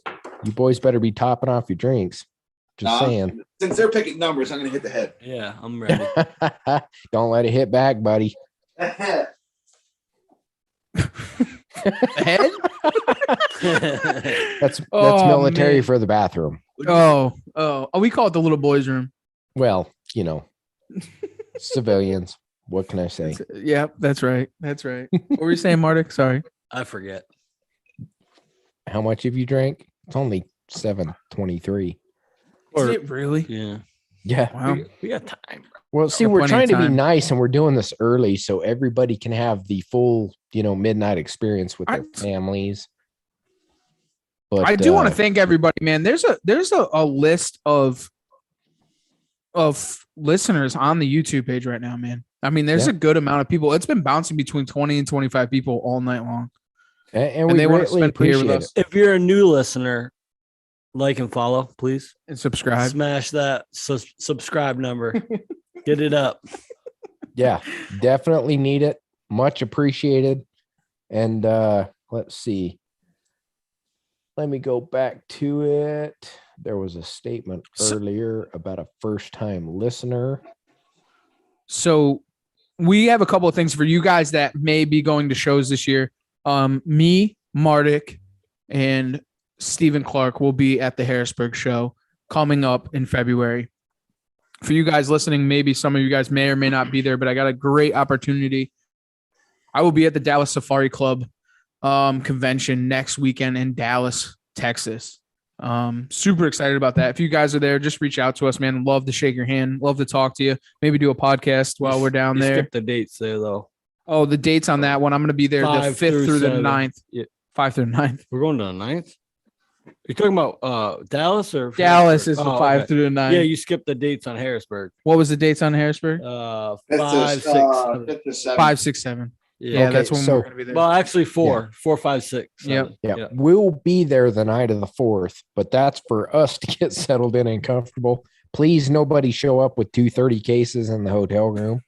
Yeah, right. right. You can bring I'm gonna miss that just one. don't bring 30 cases. Yeah, because that made for a rather long night. That was But, was fun 2 years ago. Yeah, it was. Listen, That was a lot of fun. And at the end of the day, dude, Mike, you were there literally from the first time we hit record. So I'm going to I step think back I and just say, finished that bottle of Woodford yeah, very late night with my wife. yeah, we passed that round, but that was a good time. So thanks for being along for the ride for the long term. That was a hell of a good start. It was- Brandon, you got to pick a different number. Let's go, Brandon. Brandon, pick another number. 6 is already taken. Come on, Brandon. Get with the If program. it was my 5 choice, that was I'd already say- taken. If it was my choice, I'd say Brandon wins because of Let's Go Brandon. But All right, listen, give me a number 1 through 20. I got a random generator ready to go if you want it. All right, hit it and see if somebody. right, oh, no, here we- hold on. We got to wait for Brandon to give us a new All right, number. Come on, Brandon. What do you want? 1 through what? 1 through 20. 1 through 20. Don't say the number. No, I'm ready. I'm Gavioli, waiting pick for a you. number, dummy. Dan's got to pick a number. Don't forget, guys, to start dropping the hammer tomorrow on them squirrels for the squirrel competition. No, that's definitely a huge thing. I shot one today. Don't forget to buy your license and wear your orange. That's right. Hey, Trev, you can do a video No, on I'm how re- to sing what- them suckers? Remember, you let me know. I'm waiting for Brandon. Come on, Brandon. 10 6-packs. I agree. Brandon, give me a number. Give me a number, Brandon. Brandon's suffering from a little Alzheimer's, I think. Brandon's a really cool dude. Brandon is from the Mass Coyote Club. Oh, He's a Brandon, what's killer. up, brother? You want me to come up? I'll come hang out with you for a night. He's a killer. What's Killer. good, brother? Shot some really good. Where Good bucks up where there. in Mass? You know, over tag the is border. 14. Just over. Tags took 14. Brandon, Come I'm on, give me another number. Brandon, I'm trying to get on a cat. If you know what I'm saying. No, we already on that. Come on, Brandon. We already on it. Brandon, I got the random generator right here. What's your number? Give me that cat, son. I'll give you that Ridge Runner. Oh man, I'll tell you. We're Boys, while gonna we're have doing to- this, we're gonna have to tie it up and put a time limit on this thing, man. We're gonna end up having people generating numbers for the next 12 hours. Nah, just send it. Jerry says Full 12. send? He can't let live chat or can't get live chat to work. Listen, okay. if they can't I'll figure give it you a out by number when now, you say it. give me. I'm waiting. Brandon will give me a freaking number. Brandon, All I right, got guys, you. 60 seconds. 60 seconds. Ooh, that's a long. Thank you. Brandon, time. 9. no, Gavioli already picked 9. Rob, Well, here's the thing: if you pick the number that's already been picked, This it is a goes- shit it show. goes to the first person that picked the number. No, Gavioli He- did. Brandon, you can Okay. pick 13 because I can't win.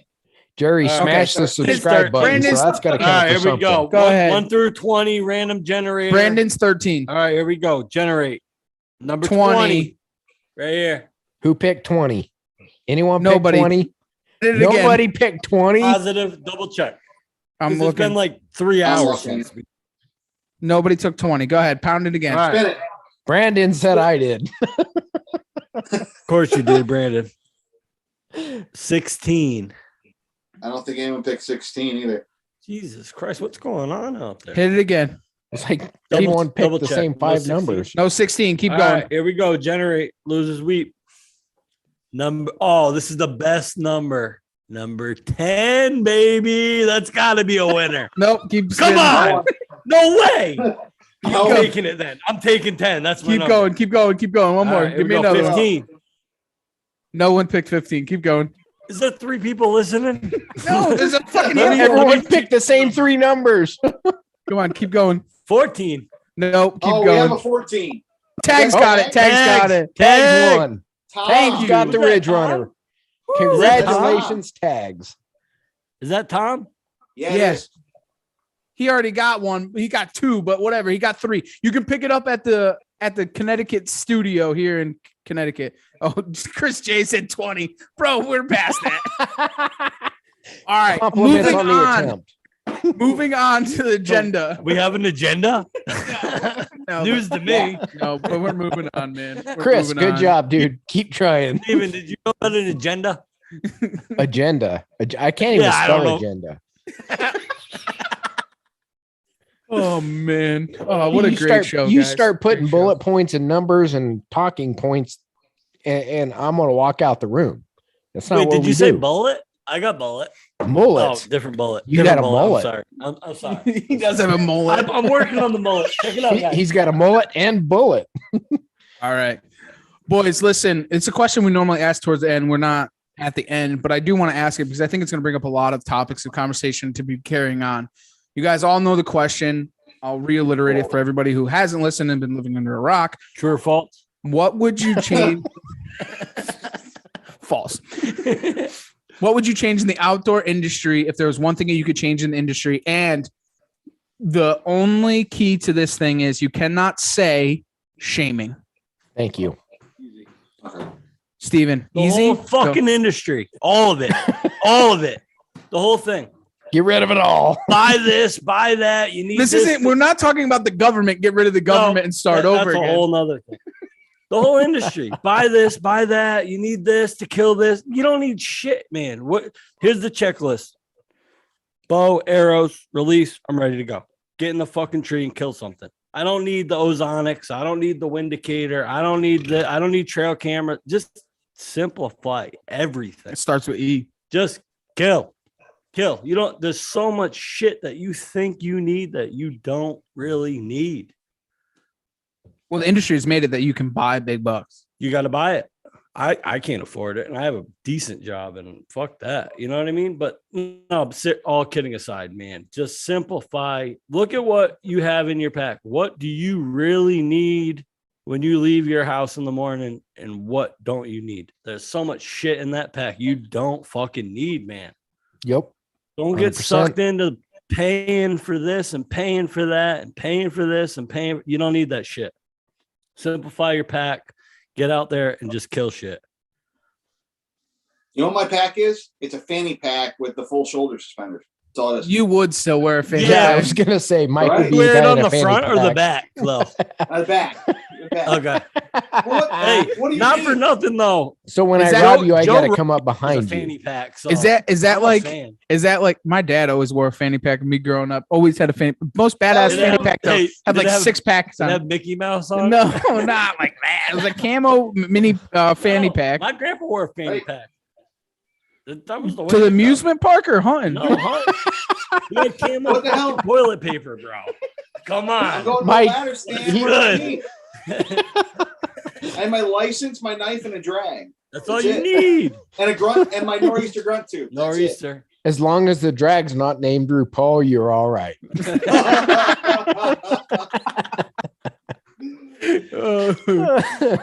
No, you're right. How much shit do you need to bring in? I mean, you guys No. are, you I guys are mean, filming. listen, That's a little there's- different. But There's certain things you have to have. You know what I Yeah. mean? And there's certain things that make life easy. You got to have a pen yep. For what? to fill out your tag, What are asshole. those? No tag November. Just kidding. All right, Chris, don't we'll get see me you wrong, later, buddy. Thanks for tuning in. There's certain things that you have to have, and there's certain things that make life easier. Right. It's up to But you to there's- cut through the bullshit of what. Like we're also talking about, back home, not hiking it. Like guys out west, like, yeah, you have essentials you need. Like you need a bigger pack. Well, you're You need to survivalist at that survive. point. Yeah. Yeah. Like What was- for us back home, like walking, max half hour to a stand, to a setup, like How much? So I've I've hunted some with of a- us out west, man, we just have a bigger package we got to carry through the woods. right. You wish. You wish, Steven. Yeah. This is a hunting podcast, not Howard Stern. So Swinging starts. I've had the chance to hunt with a lot of people, and simplicity is a huge thing where they carry just small, little, tiny bags with virtually nothing inside of them. Like literally nothing. You know, it's. I'm trying, dude. I'm trying to hold it together. It's not working. You're doing Got good, but when your argument was coming back saying I've got a lot less to carry, I can't help but laugh. Trev, you say you carried an I don't empty know. sack Steven's around? over here bragging about his package and shit. And Trev's over here bragging about how much less he's got to carry.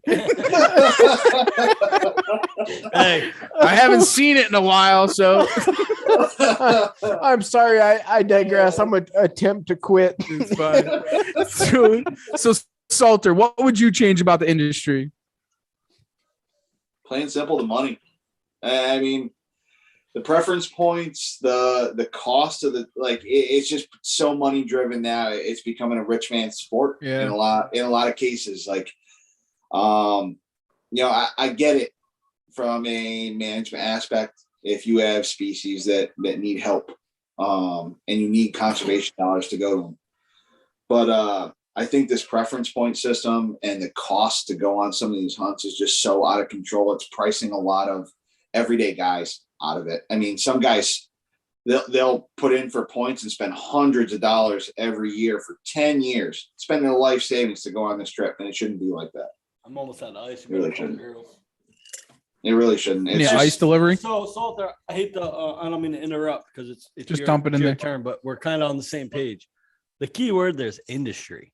That's a Right. problem. That's a problem. Why is it an industry? Okay. It is, and that's My- but you're my talking wife- you're my talking wife- industry more like the commercial industry. I'm talking on the state level. Like all these states are Yeah. pulling Across money. the board. They're looking for as much money as they can get out of John Q. public that just wants to hunt. And it's getting out of control in a lot of states. It really- in my opinion. My wife started taking the hunter safety course last month, and she was doing the. You need to research. talk into the mic. Sorry, I'm gonna make love to the mic. Make So she starts taking the hunter safety course, and she comes up upon this part where it says the wildlife of the United States belongs to the people of the United States or the U.S. government. I said, the U.S. government. Correct. Wrong. What? She says it.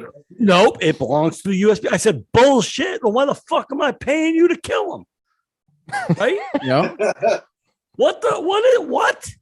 Nope. The answer to the question is it belongs to us, the people. It Then does. why am I paying the king if they're mine? Right? That doesn't I make agree. sense to me. Yeah. Hey, I don't mind paying because of Pittman Robertson and going 100%. back. And now, you know what? Perfect. You hit the nail on the head because the next question was about Pittman Robertson. 100%. I don't have a problem 100%. with that. Right. But when we talk about price gouging and like everything we're seeing go on in this world, like hunting's not exempt from that. Most of these big species that everyone wants to target, even mule deer now. Mule deer, that used to be just a common hunt. Antelope used to be a common hunt. Now it's like you got to plan 3 years in advance if you really want to go to a place. You got to save money. Like Some of these, it's not.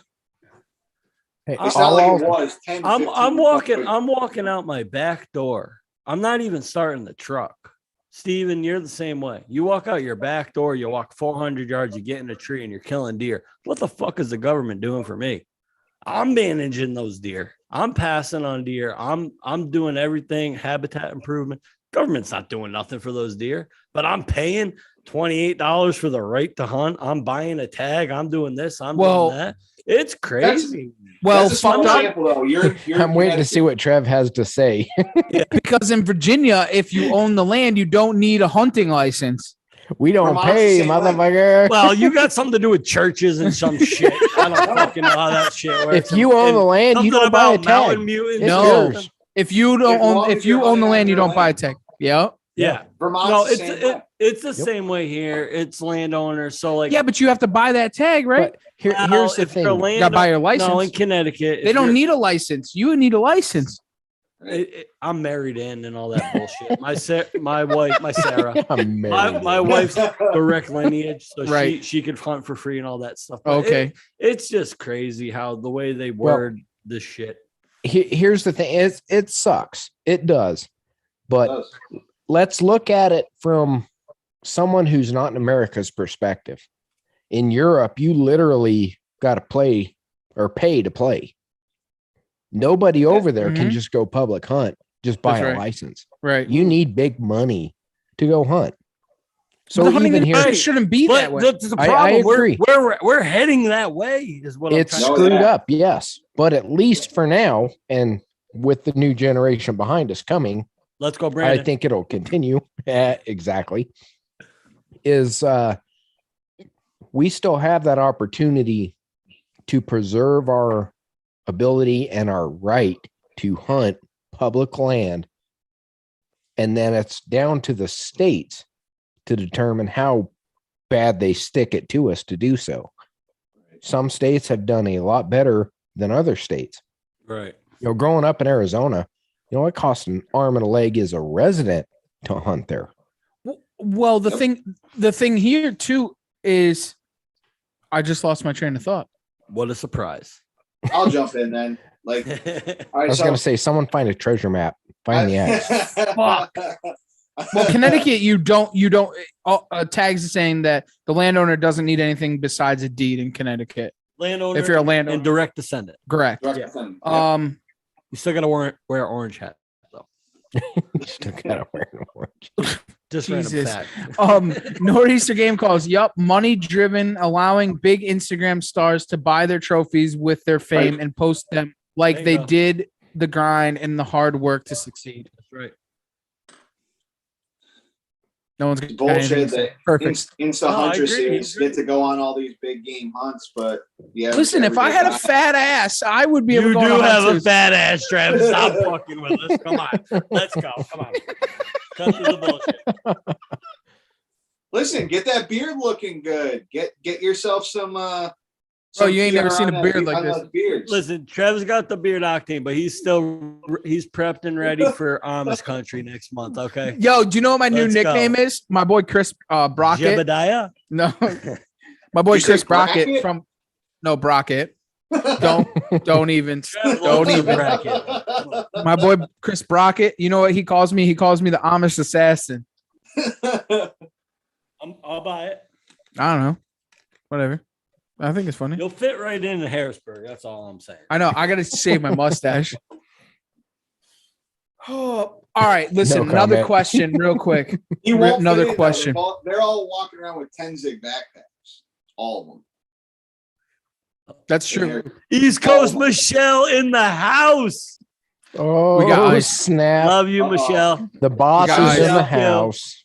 We got ice. The killer of all killers. We got ice. Perfect. One of the questions is, all right, listen, the hunting industry has gone in so many different circles, right? It is started by the tradition of deer camp. And then it went to going in the 90s, it was going to hunting leases. I mean, no, it was going and paying I love for this question. hunting. You go to hunting guides and you would pay for hunting guides. Yep. Then it was hunting leases, build your own land. Now it's been mobile hunting with a kayak. DIY, public land. Yep. Yeah. And e-bikes and kayaks and so on and so forth. What do you think is next for the hunting industry? Where can we be on top of the curve and where would you like to see it? I'm going to go right out of the gate and say everybody going, screw the publicity, screw social media. Let's go back to regular hunting, hunt camps, good times. Everyone's going to go back and start hunting for themselves just to enjoy hunting again. I'm with it. What do you think, Mr. Salter? Oh, yeah. Bow hunter. All right. I got two things in this. Where I think it's going, but where I think it should go. Where I think it's going is because everything's moved to mobile. Everyone's trying to make it harder, make it more challenging. No, I I think it's think headed- okay. I think it's Let him headed. go, let him go, let I him think go. it's headed. Don't I think argue. it's Let him headed talk. Towards traditional. I think people are going to start getting back into traditional. I think you're seeing more and more of that. I think Making it Along harder, you those- mean like traditional archery right. and like Right. flintlocks and stuff like that? That's cool as fuck. I'm Any into sort that. of traditional, traditional archery, whether it be longbow, recurve, whether it be, a lot of states have those primitive firearm seasons, which are different from our muzzleloader. They have to be percussion cap or flintlock. I think you're going to see things trend that way. I hope that maybe as part of that, things trend back towards those deer camp style atmospheres. Okay. Because taking a button buck with, primitive equipment, a whole lot harder than taking, 190-inch buck with, every gadget on the planet, in my opinion. Come So on. I hope that it trends. No one with can beat that traditional- Garmin I'll Ultimate. take that 190. if you know where he's at, let me know. The Garmin self-ranging sights, and That thing is badass, by the way. it is badass, but $500 to just not carry a rangefinder, it's like, yeah. I'll tell you what, I shot one for the first time. That was probably one of the most badass sights I've ever used in my Hey. life. Really? Insane. Yeah. It didn't even make sense. Like, we literally, deer comes by. We were on a deer drive. Deer comes by, click it, shoot, hit, done. Yeah. No questions asked. 12 ring every single time. Dude, it First was time I ever insane. saw it was Damien at the Insane. shoot was shooting it. And I'm like, man, that is stupid sick. He's On like, yeah, 3D? it's cheating. Dude, Yeah. On it, 3D. yeah, it has Yeah. a stalk mode on it. You hit the stalk mode on it and it goes It to just stalk mode. tracks the Anything yardage. that it yeah, anything that it hits, like if you aim it at it, it just automatically finds the range, puts a pin right where it is, you let it go, and it fucking hits it every single time. Dude, it's It's not stupid even fair. crazy. Didn't Pope and Young ban them? I believe they did. Right. Correct. Which, They also banned cell They cameras. even check and lighted knocks. Mhm. Yeah. I think you can still use them, but they want to know if you use them. Yeah, legally. Yeah. They didn't ban cell cameras. They banned They- you from shooting a deer on the same day picture was As you taken. got a picture. Correct. Right. So Correct. they banned cell cameras. We've talked about that before, but refresh my memory. What if you have the cell camera set at like one transaction a day? It doesn't matter. You cannot matter? shoot it on the same day that you got the transmission. Okay. Steve Mardick, what do you think to that question? What was the question again? Oh, don't even ask me. Too much bourbon. The industry has where it started to where it goes. Where would you like to see, where do you think it's going to go, and where would you like to see it go? Fuck. You put me on a hot spot here. Where I think it's going towards fucking if it's brown, it's down. My turn to hit the head. Yeah, it's Okay, see you later. Bye. Oh, I'm right behind you. Don't worry. My legs are jiggling. I don't know, man, but Where do you want to see it? Where do I? Well, let me finish. You Oh. fucking asked two questions. Let me I thought you answer already- one, and then the other. Where I think it's going brown. It's down. Shoot whatever the fuck you want to shoot. Doesn't matter. Put the meat in the freezer. What do you think about that? I hate it personally. Personally, I hate it. And we've talked about it earlier in this podcast. Never pass your biggest buck. If you want to shoot a spike buck, shoot a spike buck. If your biggest buck's a fork horn and a fork horn walks by, shoot the fork horn. 100%. Congratulations. Great for you. I love seeing guys pass deer, waiting for mature deer, waiting for your biggest buck. I'm all about it. Not everybody's going to be about it. That's where I'm at personally. I don't think that's where we're going. My cell cam just went off, by the way, so I'm definitely not legal Pope and Young right now. As long as it's not your shooter. What the fuck is that? Is it Yeah, my what boy is that? Chuck? Hold on. No, it's not at my house. What, Trev? Is that a chupacabra? Bro, what is that? Is it What chupacabra? is that? I No, don't know. seriously. That's zoomed in. It just appears and then disappears. I don't know. Yeah, no, It looks like it's got a lot of points. no, it's tiny. It looks like what is that? Anyways, Anyways, I'm old school, man. I'm all for Pope and Young and Boone and Crockett. I understand the whole thing with like the market hunters running the population down and how Pope and Young and Boone and Crockett came around and saved the population of deer. I'm all for harvesting mature animals and all that stuff. I know it's not a hot topic right now. I'm old school. I like mature deer. I wish it would go that way. I wish the trend would go more towards holding out for mature deer and not shooting immature deer. Personally, I don't think that's the way we're going. It is what it is. Shoot whatever makes you happy. I don't care. I'm not going to bash you on Facebook. I might bash you inside my head. I'm not going to say it publicly. Or I'll through be text honest with if you you, you know? personally know him. Like, Yeah.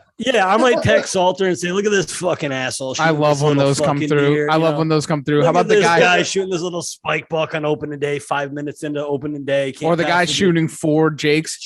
Four Jakes opening day. You fucking There's clown. nothing better than I tagged out. It's like, okay, you shot spikes and right. Listen, if it was all about tagging out, I would have tagged out opening week. I could have tagged out 3 times. I am not gonna publicly shame you on social media. I don't give a shit what you do. If it makes you happy, it makes you happy. Congratulations, buddy.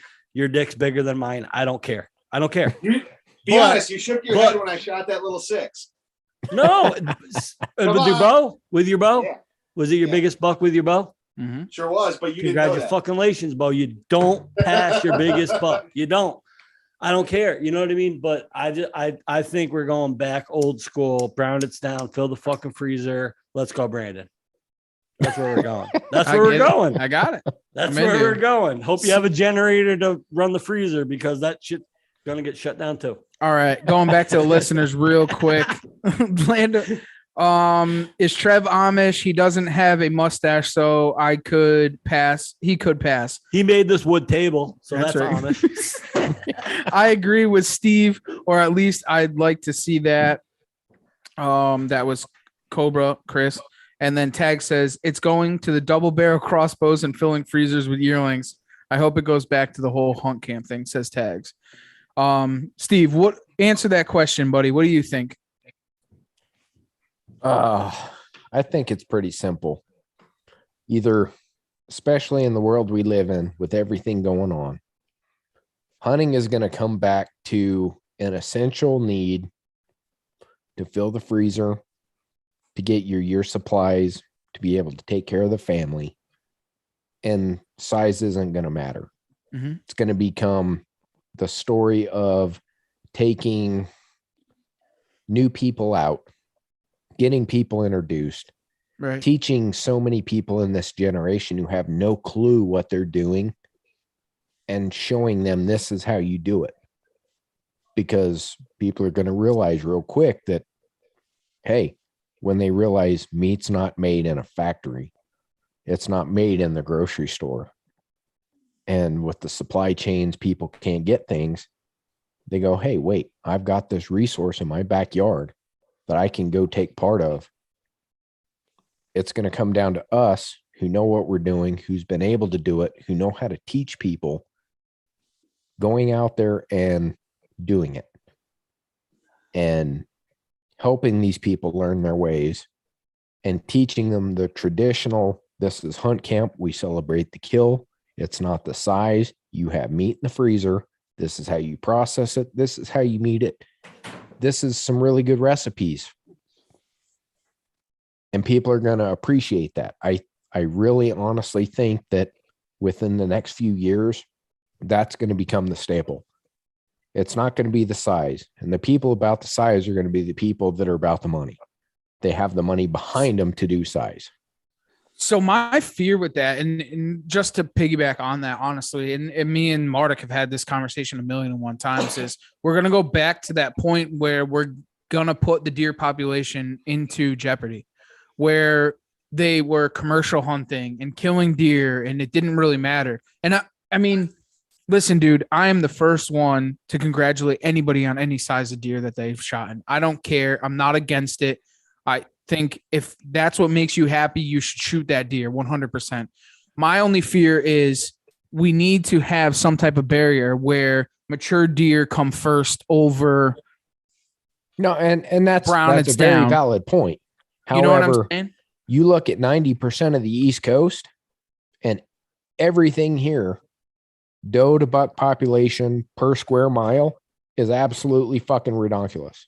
Oh, absolutely. You could kill off 150 deer and not even affect the population. Well, it started here like that. They started here like that, and we had an overpopulation of deer. I mean, when I was growing up, when I first started hunting, they had just opened a deer season here in Connecticut. Before that, there wasn't any deer. Dude. Now we're in an overpopulation of deer, and then they had all kinds of management hunts. Now the deer population is diminishing very, very quickly. So real quick. Hold on real quick. My grandpa's from Ohio, born and raised, Findlay, Ohio.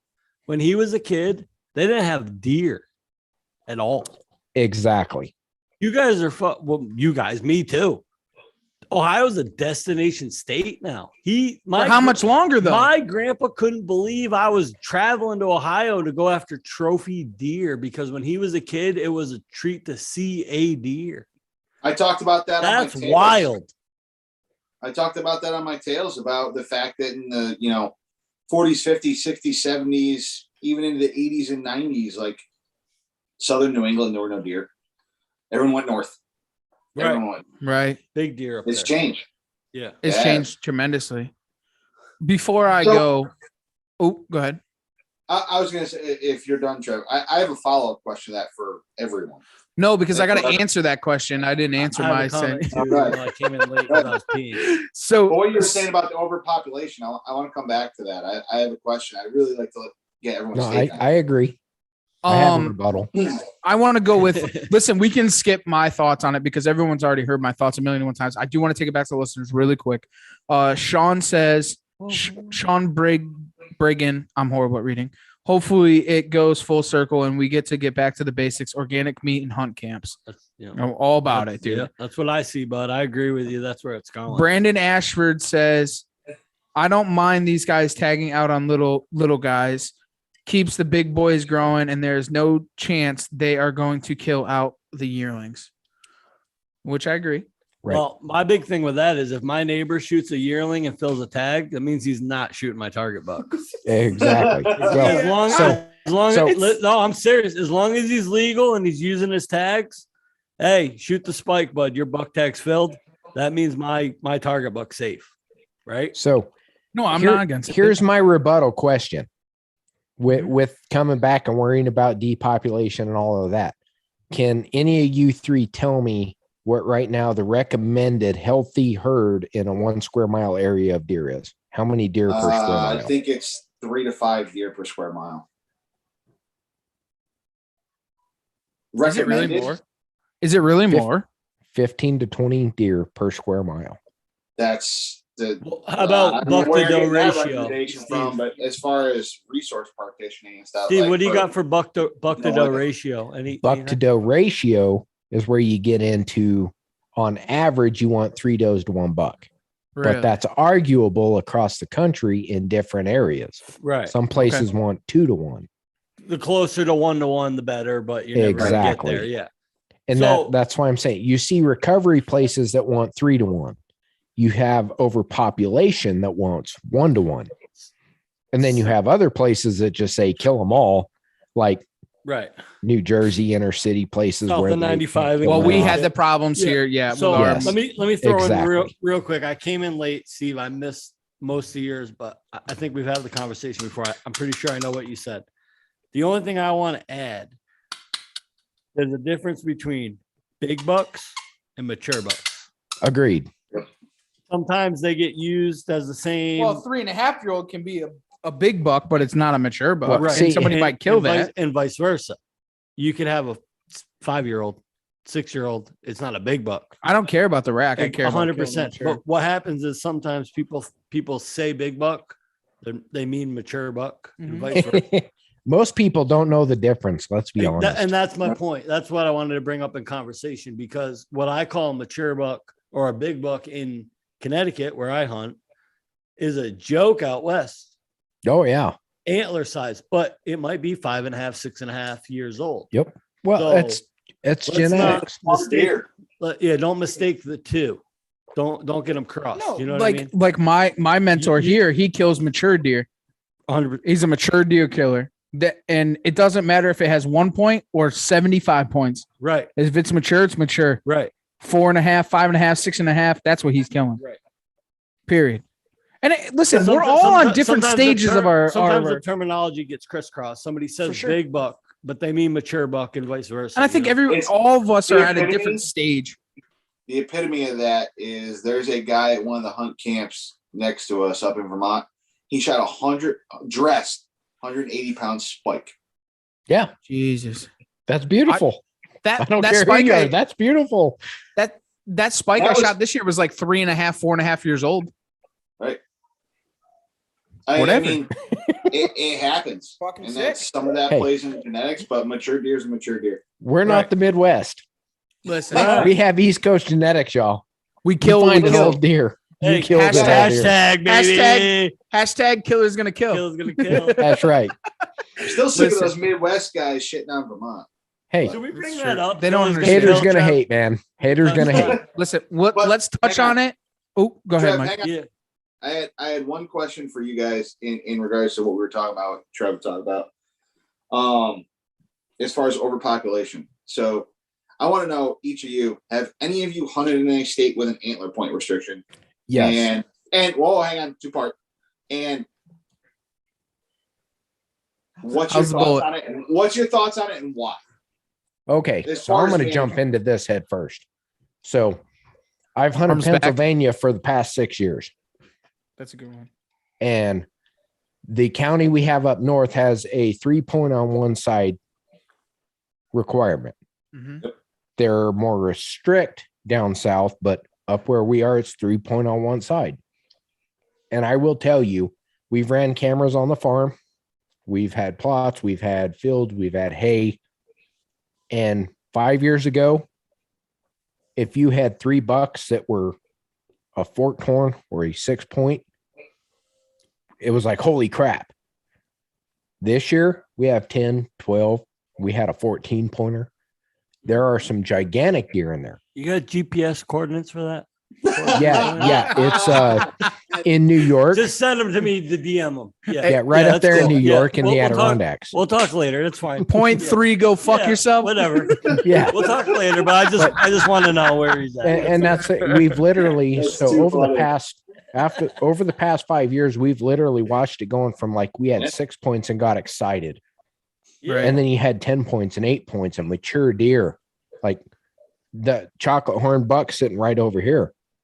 I shot him there, and that was gigantic for that property 3 years ago. We have on trail cam, right? Yeah, we have stuff that's 4 times that size. Right. Just absolutely ginormous because of the and fact. You're loving it. Yeah, because people up there cannot just shoot everything they see, and people are starting to go, wait, I got 1 buck tag and a restriction. It's very quickly becoming the genetic situation of Ohio. You're getting giant deer in Pennsylvania because of the fact people can't shoot everything they see with horns. I love it. I wish that we had an antler restriction. See, so I myself have never hunted in an antler restriction state. I think that Connecticut should have an antler restriction state or become an antler restriction state. And I think that we should lessen our buck tags. I mean, all in all, we can kill like 6 or 7 bucks here. I mean, it's a little bit too much. Even in Virginia, it's stupid. Where I'm at, I can get 3. And it's stupid. It's too much. Have you hunted antler restriction? I was checking college football scores. I'm sorry. Go ahead, Mike. No, I heard I have you. not. I have not hunted them. I'm 100% for them. I mean, exactly what you guys said. I'm not trying to toot my own horn. I don't remember. What is it? 3 per side? Up. I don't remember the last time I personally have shot a buck that wasn't 3 up. Just personally, I pass those deer.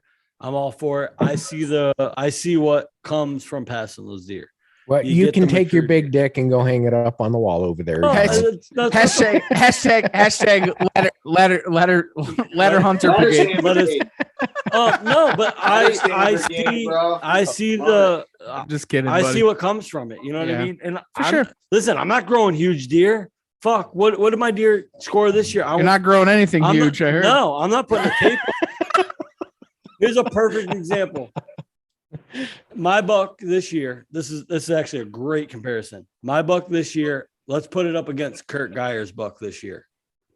What do you call him? Battle axe? Yeah. Battle axe, yeah. My buck had a cut ear. His buck had a cut ear. He found his buck in 2019. I found my buck in 2019. We both killed our bucks this year in 2021. His buck scored what, 167? Mm-hmm. I mean, my buck was like maybe like 90 inches less than that, but I mean, they're practically twins. You know, if you didn't know, you'd think they were kin. If you didn't know they were, 1,500 miles apart, Right. They're the same deer. No, fuck no. You know what I mean? Like, it is what it is. It is what it is. That's Right? It's all Shout about out to where you're Eric. at. A mature buck. Yeah, I love Eric. He's the fucking man. But it is what it is. A mature buck is a mature buck is a mature buck is a mature buck. I'm sorry that my buck is, 5 Don't years be sorry old. for that. Don't. I'm not say you're sorry. for that You're right. buck. Hey, Yeah, there you see go. You're right. here I'm not- Mike's doing the roll Bingo. around on you. Yeah, exactly. I'm not Don't say sorry. you're sorry for It's a that buck. fucking 5.5-year-old buck. He's 80 fucking inches. Oh well. You know what? Guess what? He might be 70 inches next year at 6.5. I don't know what to tell you. You know what I mean? I'm Mike's not getting chasing. flustered. I'm not chasing a number. That's right. No, I'm getting so mad at you because I love it. all of us were breaking your balls all year. But man, seriously, I gotta congratulate you because you had a game plan. You had a goal this year. You could have shot I don't know how many deer, and you said nope. I am waiting for one of those mature bucks. One of them dropped an antler early, or no, he broke. Chuck. Duck broke, and Chuck. then Chuck Norris. Chuck. No, that's Chuck Toffee. but no, I give you a ton of credit, man. You stuck to your guns. I mean, you really did. You went after those mature deer, and it took you longer than it normally does. And you put that deer in the ground. Don't apologize. 100%. But here's the thing, and I love you guys busting my balls because I'm a huge ball buster, and not often do We know I you get like my your balls busted. So Steven, I love that you bust my balls, and Salter, you try, but whatever. But no, but seriously, it all comes back to what I said earlier. I hunt for myself. I don't give a fuck what any of you guys say. I'm not here to impress you. I'm not here to impress anybody on Facebook. And that's the right answer. Fuck yeah. I know what I'm after. I know what I'm looking for. I know what makes me happy. The deer I shot this year made me happy. Amazing. The guy on Facebook that shoots a 3-pointer, he might have a fucking hard on 6 inches long. Congratulations, bud. If it made your year and you're showing everybody the picture and you're happy, congratulations. I wouldn't have shot that buck. I would not have shot that buck. Wouldn't even have taken the bow or gun off the hanger for that buck. I would have been Snapchatting Trev.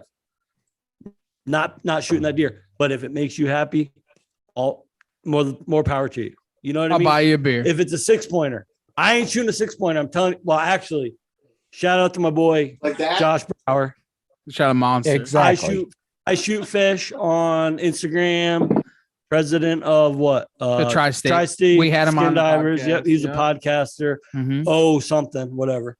Dropped off his Euro today to Trev. He shot a 6-pointer today. Great, mature 6-pointer. But regardless, just wanted to shout him out. For sure. If a Definitely. 6-pointer makes you happy, congratulations. It doesn't make me happy. It doesn't mean I'm better than you or you're not as good as me. Whatever fucking makes you happy, shoot the deer and be happy about it. Who cares? Just shoot what you want to shoot, man. I'm not better than you because I'm passing that deer. Everybody's got a different level. And let them live where they want to live. You know what I mean? It's such a fucking dick measuring contest. It's terrible, man. It's terrible. All right, let's roll Well, into 2022 Mark, goals. real quick, Oh, Mark, happy for you joining us. Glad Shut you up. joined us, and appreciate you and everything you do. Is that Mark, Kevin? for the I calls, know man. you've Who is Mark's got to get in there and Mark. start making calls. So What time is it? 8 I want o'clock? to sign him off because I know he'll be up. Happy till- New Year, Mark. 3 in the Let's give him a morning. cheers. Salute. Cheers. Cheers. Appreciate it, buddy. Let's kick off. No, hold on. Salter had Hang on. something to say. I didn't get to talk about this antler point restriction thing. Oh, I wanted to touch on this real quick because I have hunted a state with antler point restrictions, but I've also hunted a state that we've seen a change in antler point restrictions since I've been hunting it. oh, because of the incline of. So I hunt Vermont. Fuck all you that shit on Vermont. I love it. I love it. It is what it is. That's right. You know what I think about that? I don't care. So they implemented it used to be it has to be 3 inches on one side. So you gotta have a 3-inch spike on one side. Hold on a sec. Yeah, we're good. No, go ahead. You all right over there? Yeah, we're good. I'm Go ahead. safe. No, The I'm bourbon's safe. kicking in. yeah, I gonna have to pass me. So I grew up with guys shooting, spikes, 3-pointers, 4-pointers. The 6-pointer was a hell of a deer up there. And then back in like the mid 2000s, they put in antler point restriction. They had to be 2 points on one side. So 2 points, one of them had to be an inch. And I'll tell you, since that time, like I'm speaking just for the area we hunt, we've seen more bucks. We've seen bigger bucks. We've seen better genetics. I don't know if it has to do with less hunters. I don't know if it has to do with guys passing those 3 and 4 pointers at 100 plus yards because it can't put another point there. I know it happened to me. I pulled up on a deer, couldn't put another point. It happens. But they've gone backwards on that in the last 2 years. They took and dropped the antler point restriction for the center part of the state, run mostly up the River Valley. But then they also dropped it to a 1 buck state. So I don't know. I'm curious to see how that changes. I mean, it's a different management tactic. I mean, Steven, I think you've hunted in some states that are 1 buck states. Trevor, I think Ohio's a 1 buck state. It is. So I'm curious to counties see don't how work like that, going but, from an antler point restriction and part of the state still has that in place. Our part of the state doesn't. So I'll tell you right now, if I saw a spike, I was letting drive. That's just the way it is up there. But I'm curious to see how that works because like we've seen great bucks. I mean, Trevor, you saw the deer I sent you the picture of this year. I've never seen a deer like that up there in my life. The deer I shot 2 years ago, I've never seen a deer up there on the ground like that in my life. The guy that shot 26 deer up there in his lifetime has never seen a deer like that up there in our area. So obviously something they were doing was working. I've seen it firsthand. And so I really think that there is some applicability to those antler point restrictions. I think Connecticut should give it a shot. I think any state should give it a shot. I hope they do, man. I really, truly, honestly do. If it's up to us, I think it's a great thing. That's 15 years. They did that for 15 years. Somewhere about 15 years. It takes time to get there. Let me ask you a question though. So let's say there's an antler restriction, 3 up. Yep. Your son, it's his first year hunting, and he sees a 4-corn, and he's got to pass that deer because it's not 3 up. How does that play out? Obviously, you pass the deer because it's not legal. Does that suck for the youth having to pass that deer because it's not legal? Or you see where I'm going with this?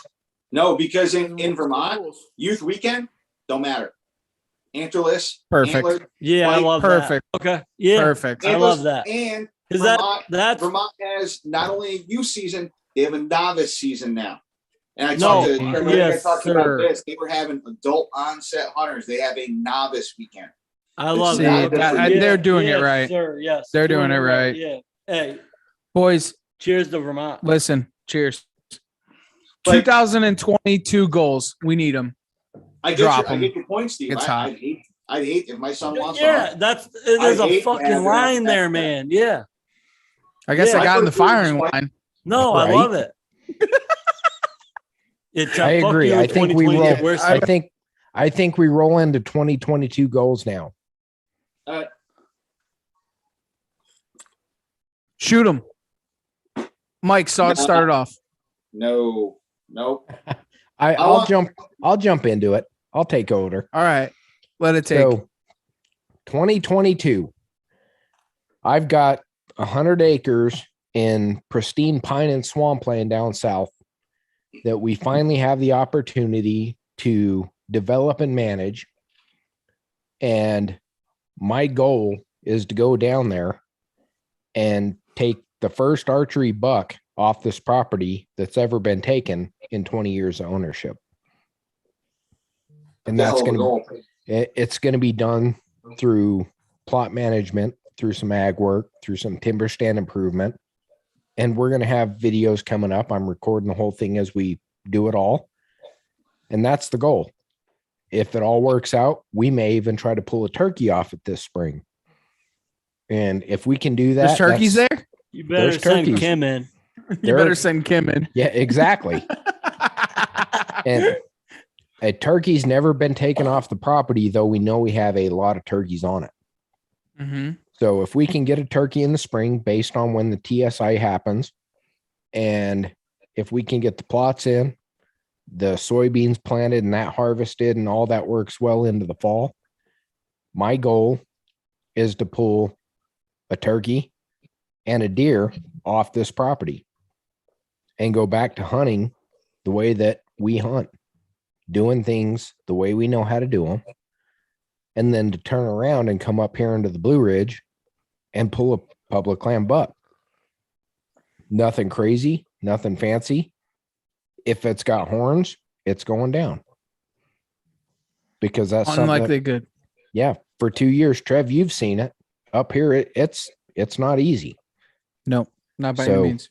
If I can pull a public land buck off of the state forest here, that's the goal. That's what's up, man. Mardik, 2022 goals, buddy. Let him have it. That's a tough one. Honestly, nothing really changes. I'm going in starting tomorrow. First of the year, 2022 starts. Bro, you ain't waking up tomorrow before noon. I don't know who you're trying to get. I'm Kyle hunting in the morning. Are we? 2 kids. I am. I don't know about you. Yeah, where are we going? My house. All right, let's go. No. I'm squirrel hunting tomorrow. Tomorrow's a competition.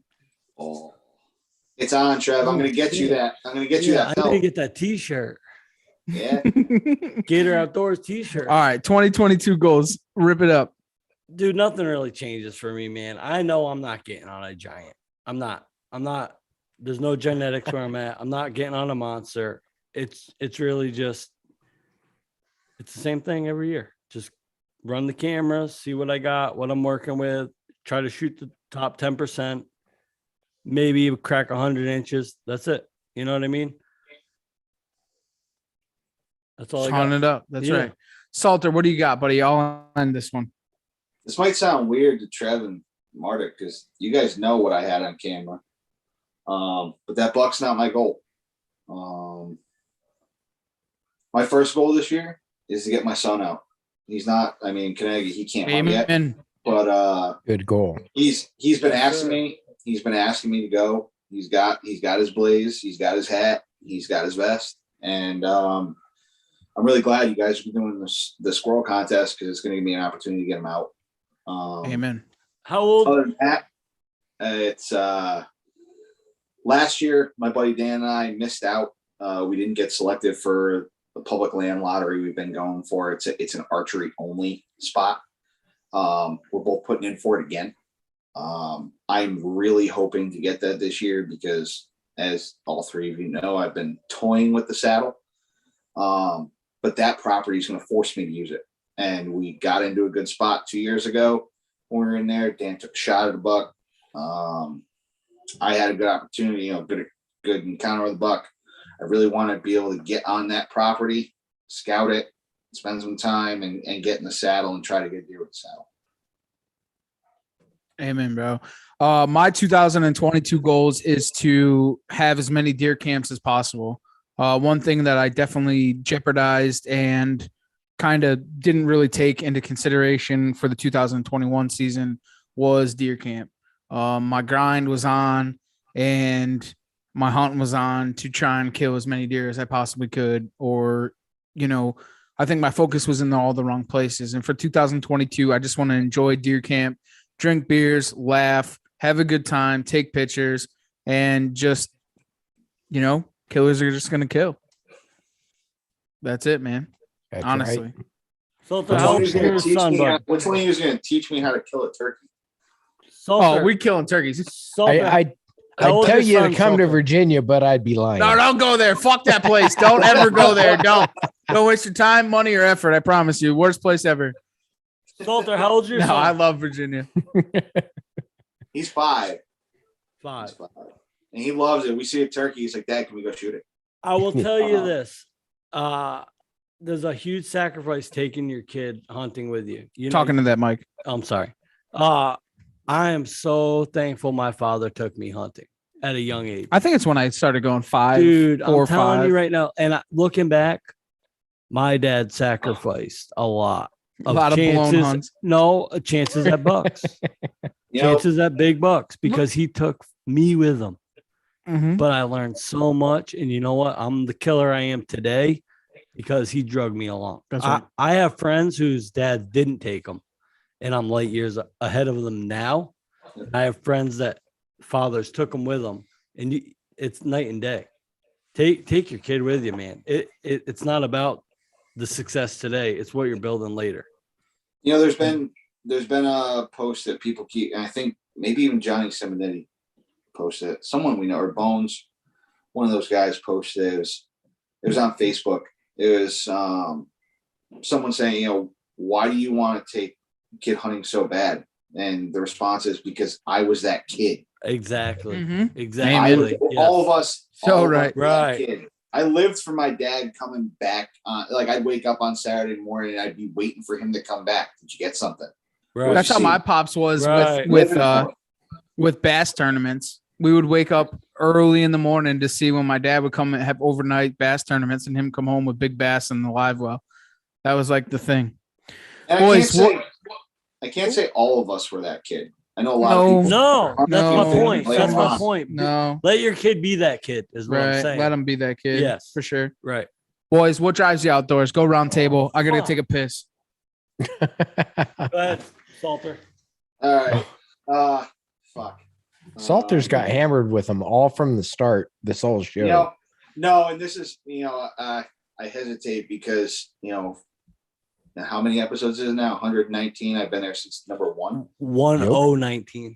1019. Sorry. 1019. And I've thought about this a lot, listening to the episodes and talking to you guys. For me, it's always been a moving target, what drives me outdoors, but it always comes back to friends and family. It's really important to me. I am not someone that wants to be out on my own, doing it myself, out away from everyone, hunting and fishing. I enjoy hunting and fishing, and enjoying the outdoors with my friends and my family. My father forever, from the time I was growing up, said the best times he ever had were hunting with his grandfather in Vermont. And I got to experience that. And now I'm looking forward. My son's 5, and I'm hoping that my father gets to experience that with my son.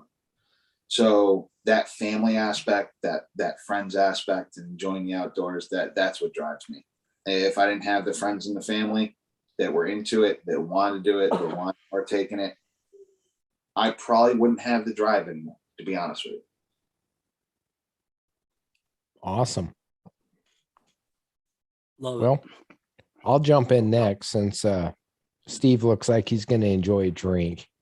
And I'll say I on the opposite end of the spectrum. So I grew up, my father was not an outdoorsman. I didn't get the opportunity to go out and share these experiences with my father. He didn't really care for it. We got, when we did get a hunt, it was willy-nilly and there wasn't a lot of enthusiasm behind it. So my desire to want to do it was never really filled. So when I got old enough that I could do it myself, we started doing it and started being really successful. And being able to have that opportunity to figure it out for myself and realize that, there are a lot of people out there that can't do this. on their own is a big piece of what led me into wanting to help, when I came to Virginia, for instance, taking vets out who had never hunted and help them get connected and teach them and help them get going and get first-time hunters and get youth and get new people out into the woods who didn't know how to do it. And being able to see their success was more fulfilling to me than my success. So anytime I can see somebody go out, they get that harvest, that celebration, that satisfaction, that just drives home why I do what I do. Because I know that, okay, I'm not the greatest, but I'm able to help somebody start. And that will lead into future generations of success and outdoorsmanship. And to me, there's no better goal than making sure the next generation has that experience. So I'll cut off there. Amazing, bro. Absolutely fucking amazing. I missed half of it, but it was still amazing. Did you have a good tinkle? Oh, dude, that was the worst tinkle I ever took, dude. That was like having a small child. I'm not gonna lie to you. It was way rough. to kill the serious vibe. Yeah. Yeah, I'm good for that. They call me the wet dream killer. Is it my turn? Yeah. Sure, since Mardik has dove off it. Mardik, are you done? No, I'm No, Did he you do skipped yours? it. I thought you were ready. It's your turn. Okay. Shit. Does he remember the You question? sound like me. No, I remember this question. How much bourbon have you had? No, if not, I we're don't only know. half a bottle in. It's fine. Don't worry Yeah, about it. It's almost- only 8 no, o'clock. Listen, So let's go. less than half a bottle. A sip less than a half a bottle. Yeah. Hold on. Time out. All right, Hero, he's in now. dude. Half I a bottle. can't wait to coyote hunt in the morning. Are you going with me? Fuck. All right. No. Coyote also- stumble. You guys have It- fun shooting coyotes. I'm going to be shooting squirrels and get my free t-shirt. Me too. Yeah, buddy. I think there's a lot of people behind you. Go ahead, Mardik. It sounds like a cop out, but this is dead honest. It's your second cop out of the night. Just fucking Yeah, in good me, point. and it's gotta come out. It's so deep inside of me. Like I said earlier, my wife.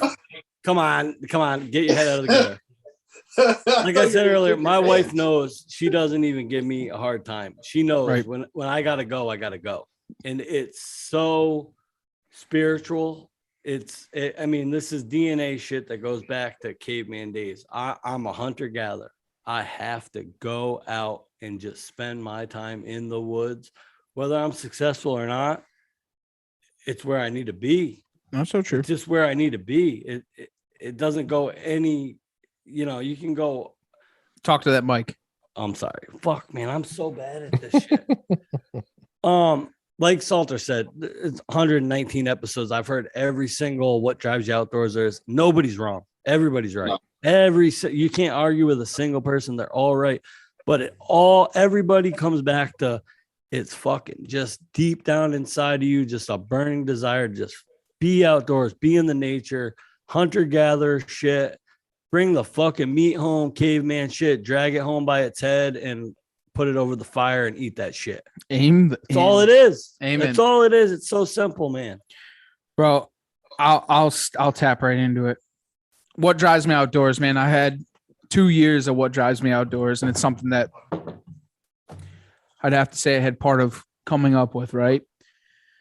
What drives me outdoors, honestly, is the people that listen to us every single week, the people that are on our live videos right now, the people that and the friends that we meet day in and day out, the people that we travel to go and see and spend time with, eat dinners, hunt with, hang out with, the deer camps, the camaraderie, the love, the passion, everything that has to do with what we surround ourselves with day in and day out.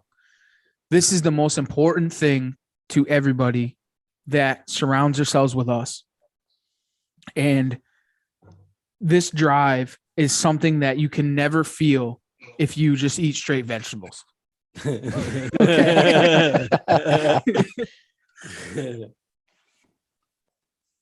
It's something like Mardik said. It's something deep down inside. It's something that was in our caveman shit, bro. It was in our DNA. It's something that we love.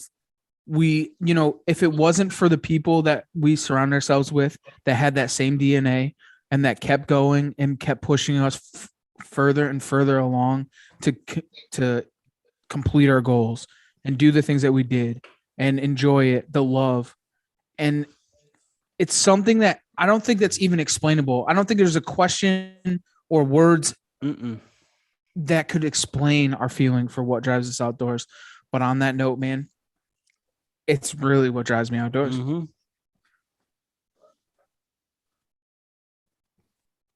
Crickets. Solid. Did Crickets. I do a mic drop, bro? Mic Is that drop. a straight mic drop? Mic No, drop. It bro. wasn't that good, dude. Dead on. Jesus, like I liked It it. is. No, and Trev, that's a testament to what you do and what Steven does. Like, it's the truth. Like, I've seen it for like being someone looking from the outside in. I see it firsthand. Like, if it wasn't for you, I might not have shot my first and only turkey. Like, you were the first person I talked to after my dad when I shot that bird. Like, the things I've learned from like you and Steven and the things that you guys do have made me a better hunter. Like, you guys drive people to be better at what they're doing. those do it little the right way. things, but vice versa, bro. Those little things like that, bro, being able to talk to people that we may encourage to go and do those things are the things that fuel our fire to be able to go out there and keep driving on and on and on. There's days and weeks that I'm like, why are we doing this? This is so hard. There's so much that goes into it. There's so much time and effort that goes into it, which is all worth it in the long run. But there's Well, times that you and think you're about right. it. Yeah. Because one comment like that from a listener or a follower, it's like, all right, that's why we do it. Mm-hmm. Seriously. That's why we're Amen. here. Amen. Like- Steven, do the due diligence, my friend. Well, normally I would ask everybody where they can find you, but you guys are typical guests. And if they can't find you, especially Mike, because you're on there saying, find me here every week and give me your news, which, by the way, give Mike your freaking news. He needs it. It helps him out. It makes the show better. Nudes. So first Yes. off, subscribe, notification, subscribe to our YouTube notifications, subscribe to our podcast on any platform that you use. It helps us out big time. It's what grown us to be where we are today. And a huge thankful for the 20 to 25 people that have tuned in the entire time that we've done this for the past 2.5 hours. Thank you guys for spending this with us. It's absolutely amazing. And we can't thank you enough for what you guys do to us, honestly. 100%. So you know where to find all of us. I'm going to skip that part. And here from the Outdoor Drive, we are wishing you all an absolutely amazing 2022. Go out and make this year the best year you've ever had. And if you don't, that's on you. Thanks for taking the ride right here on the Outdoor, On the Outdoor Drive. Drive.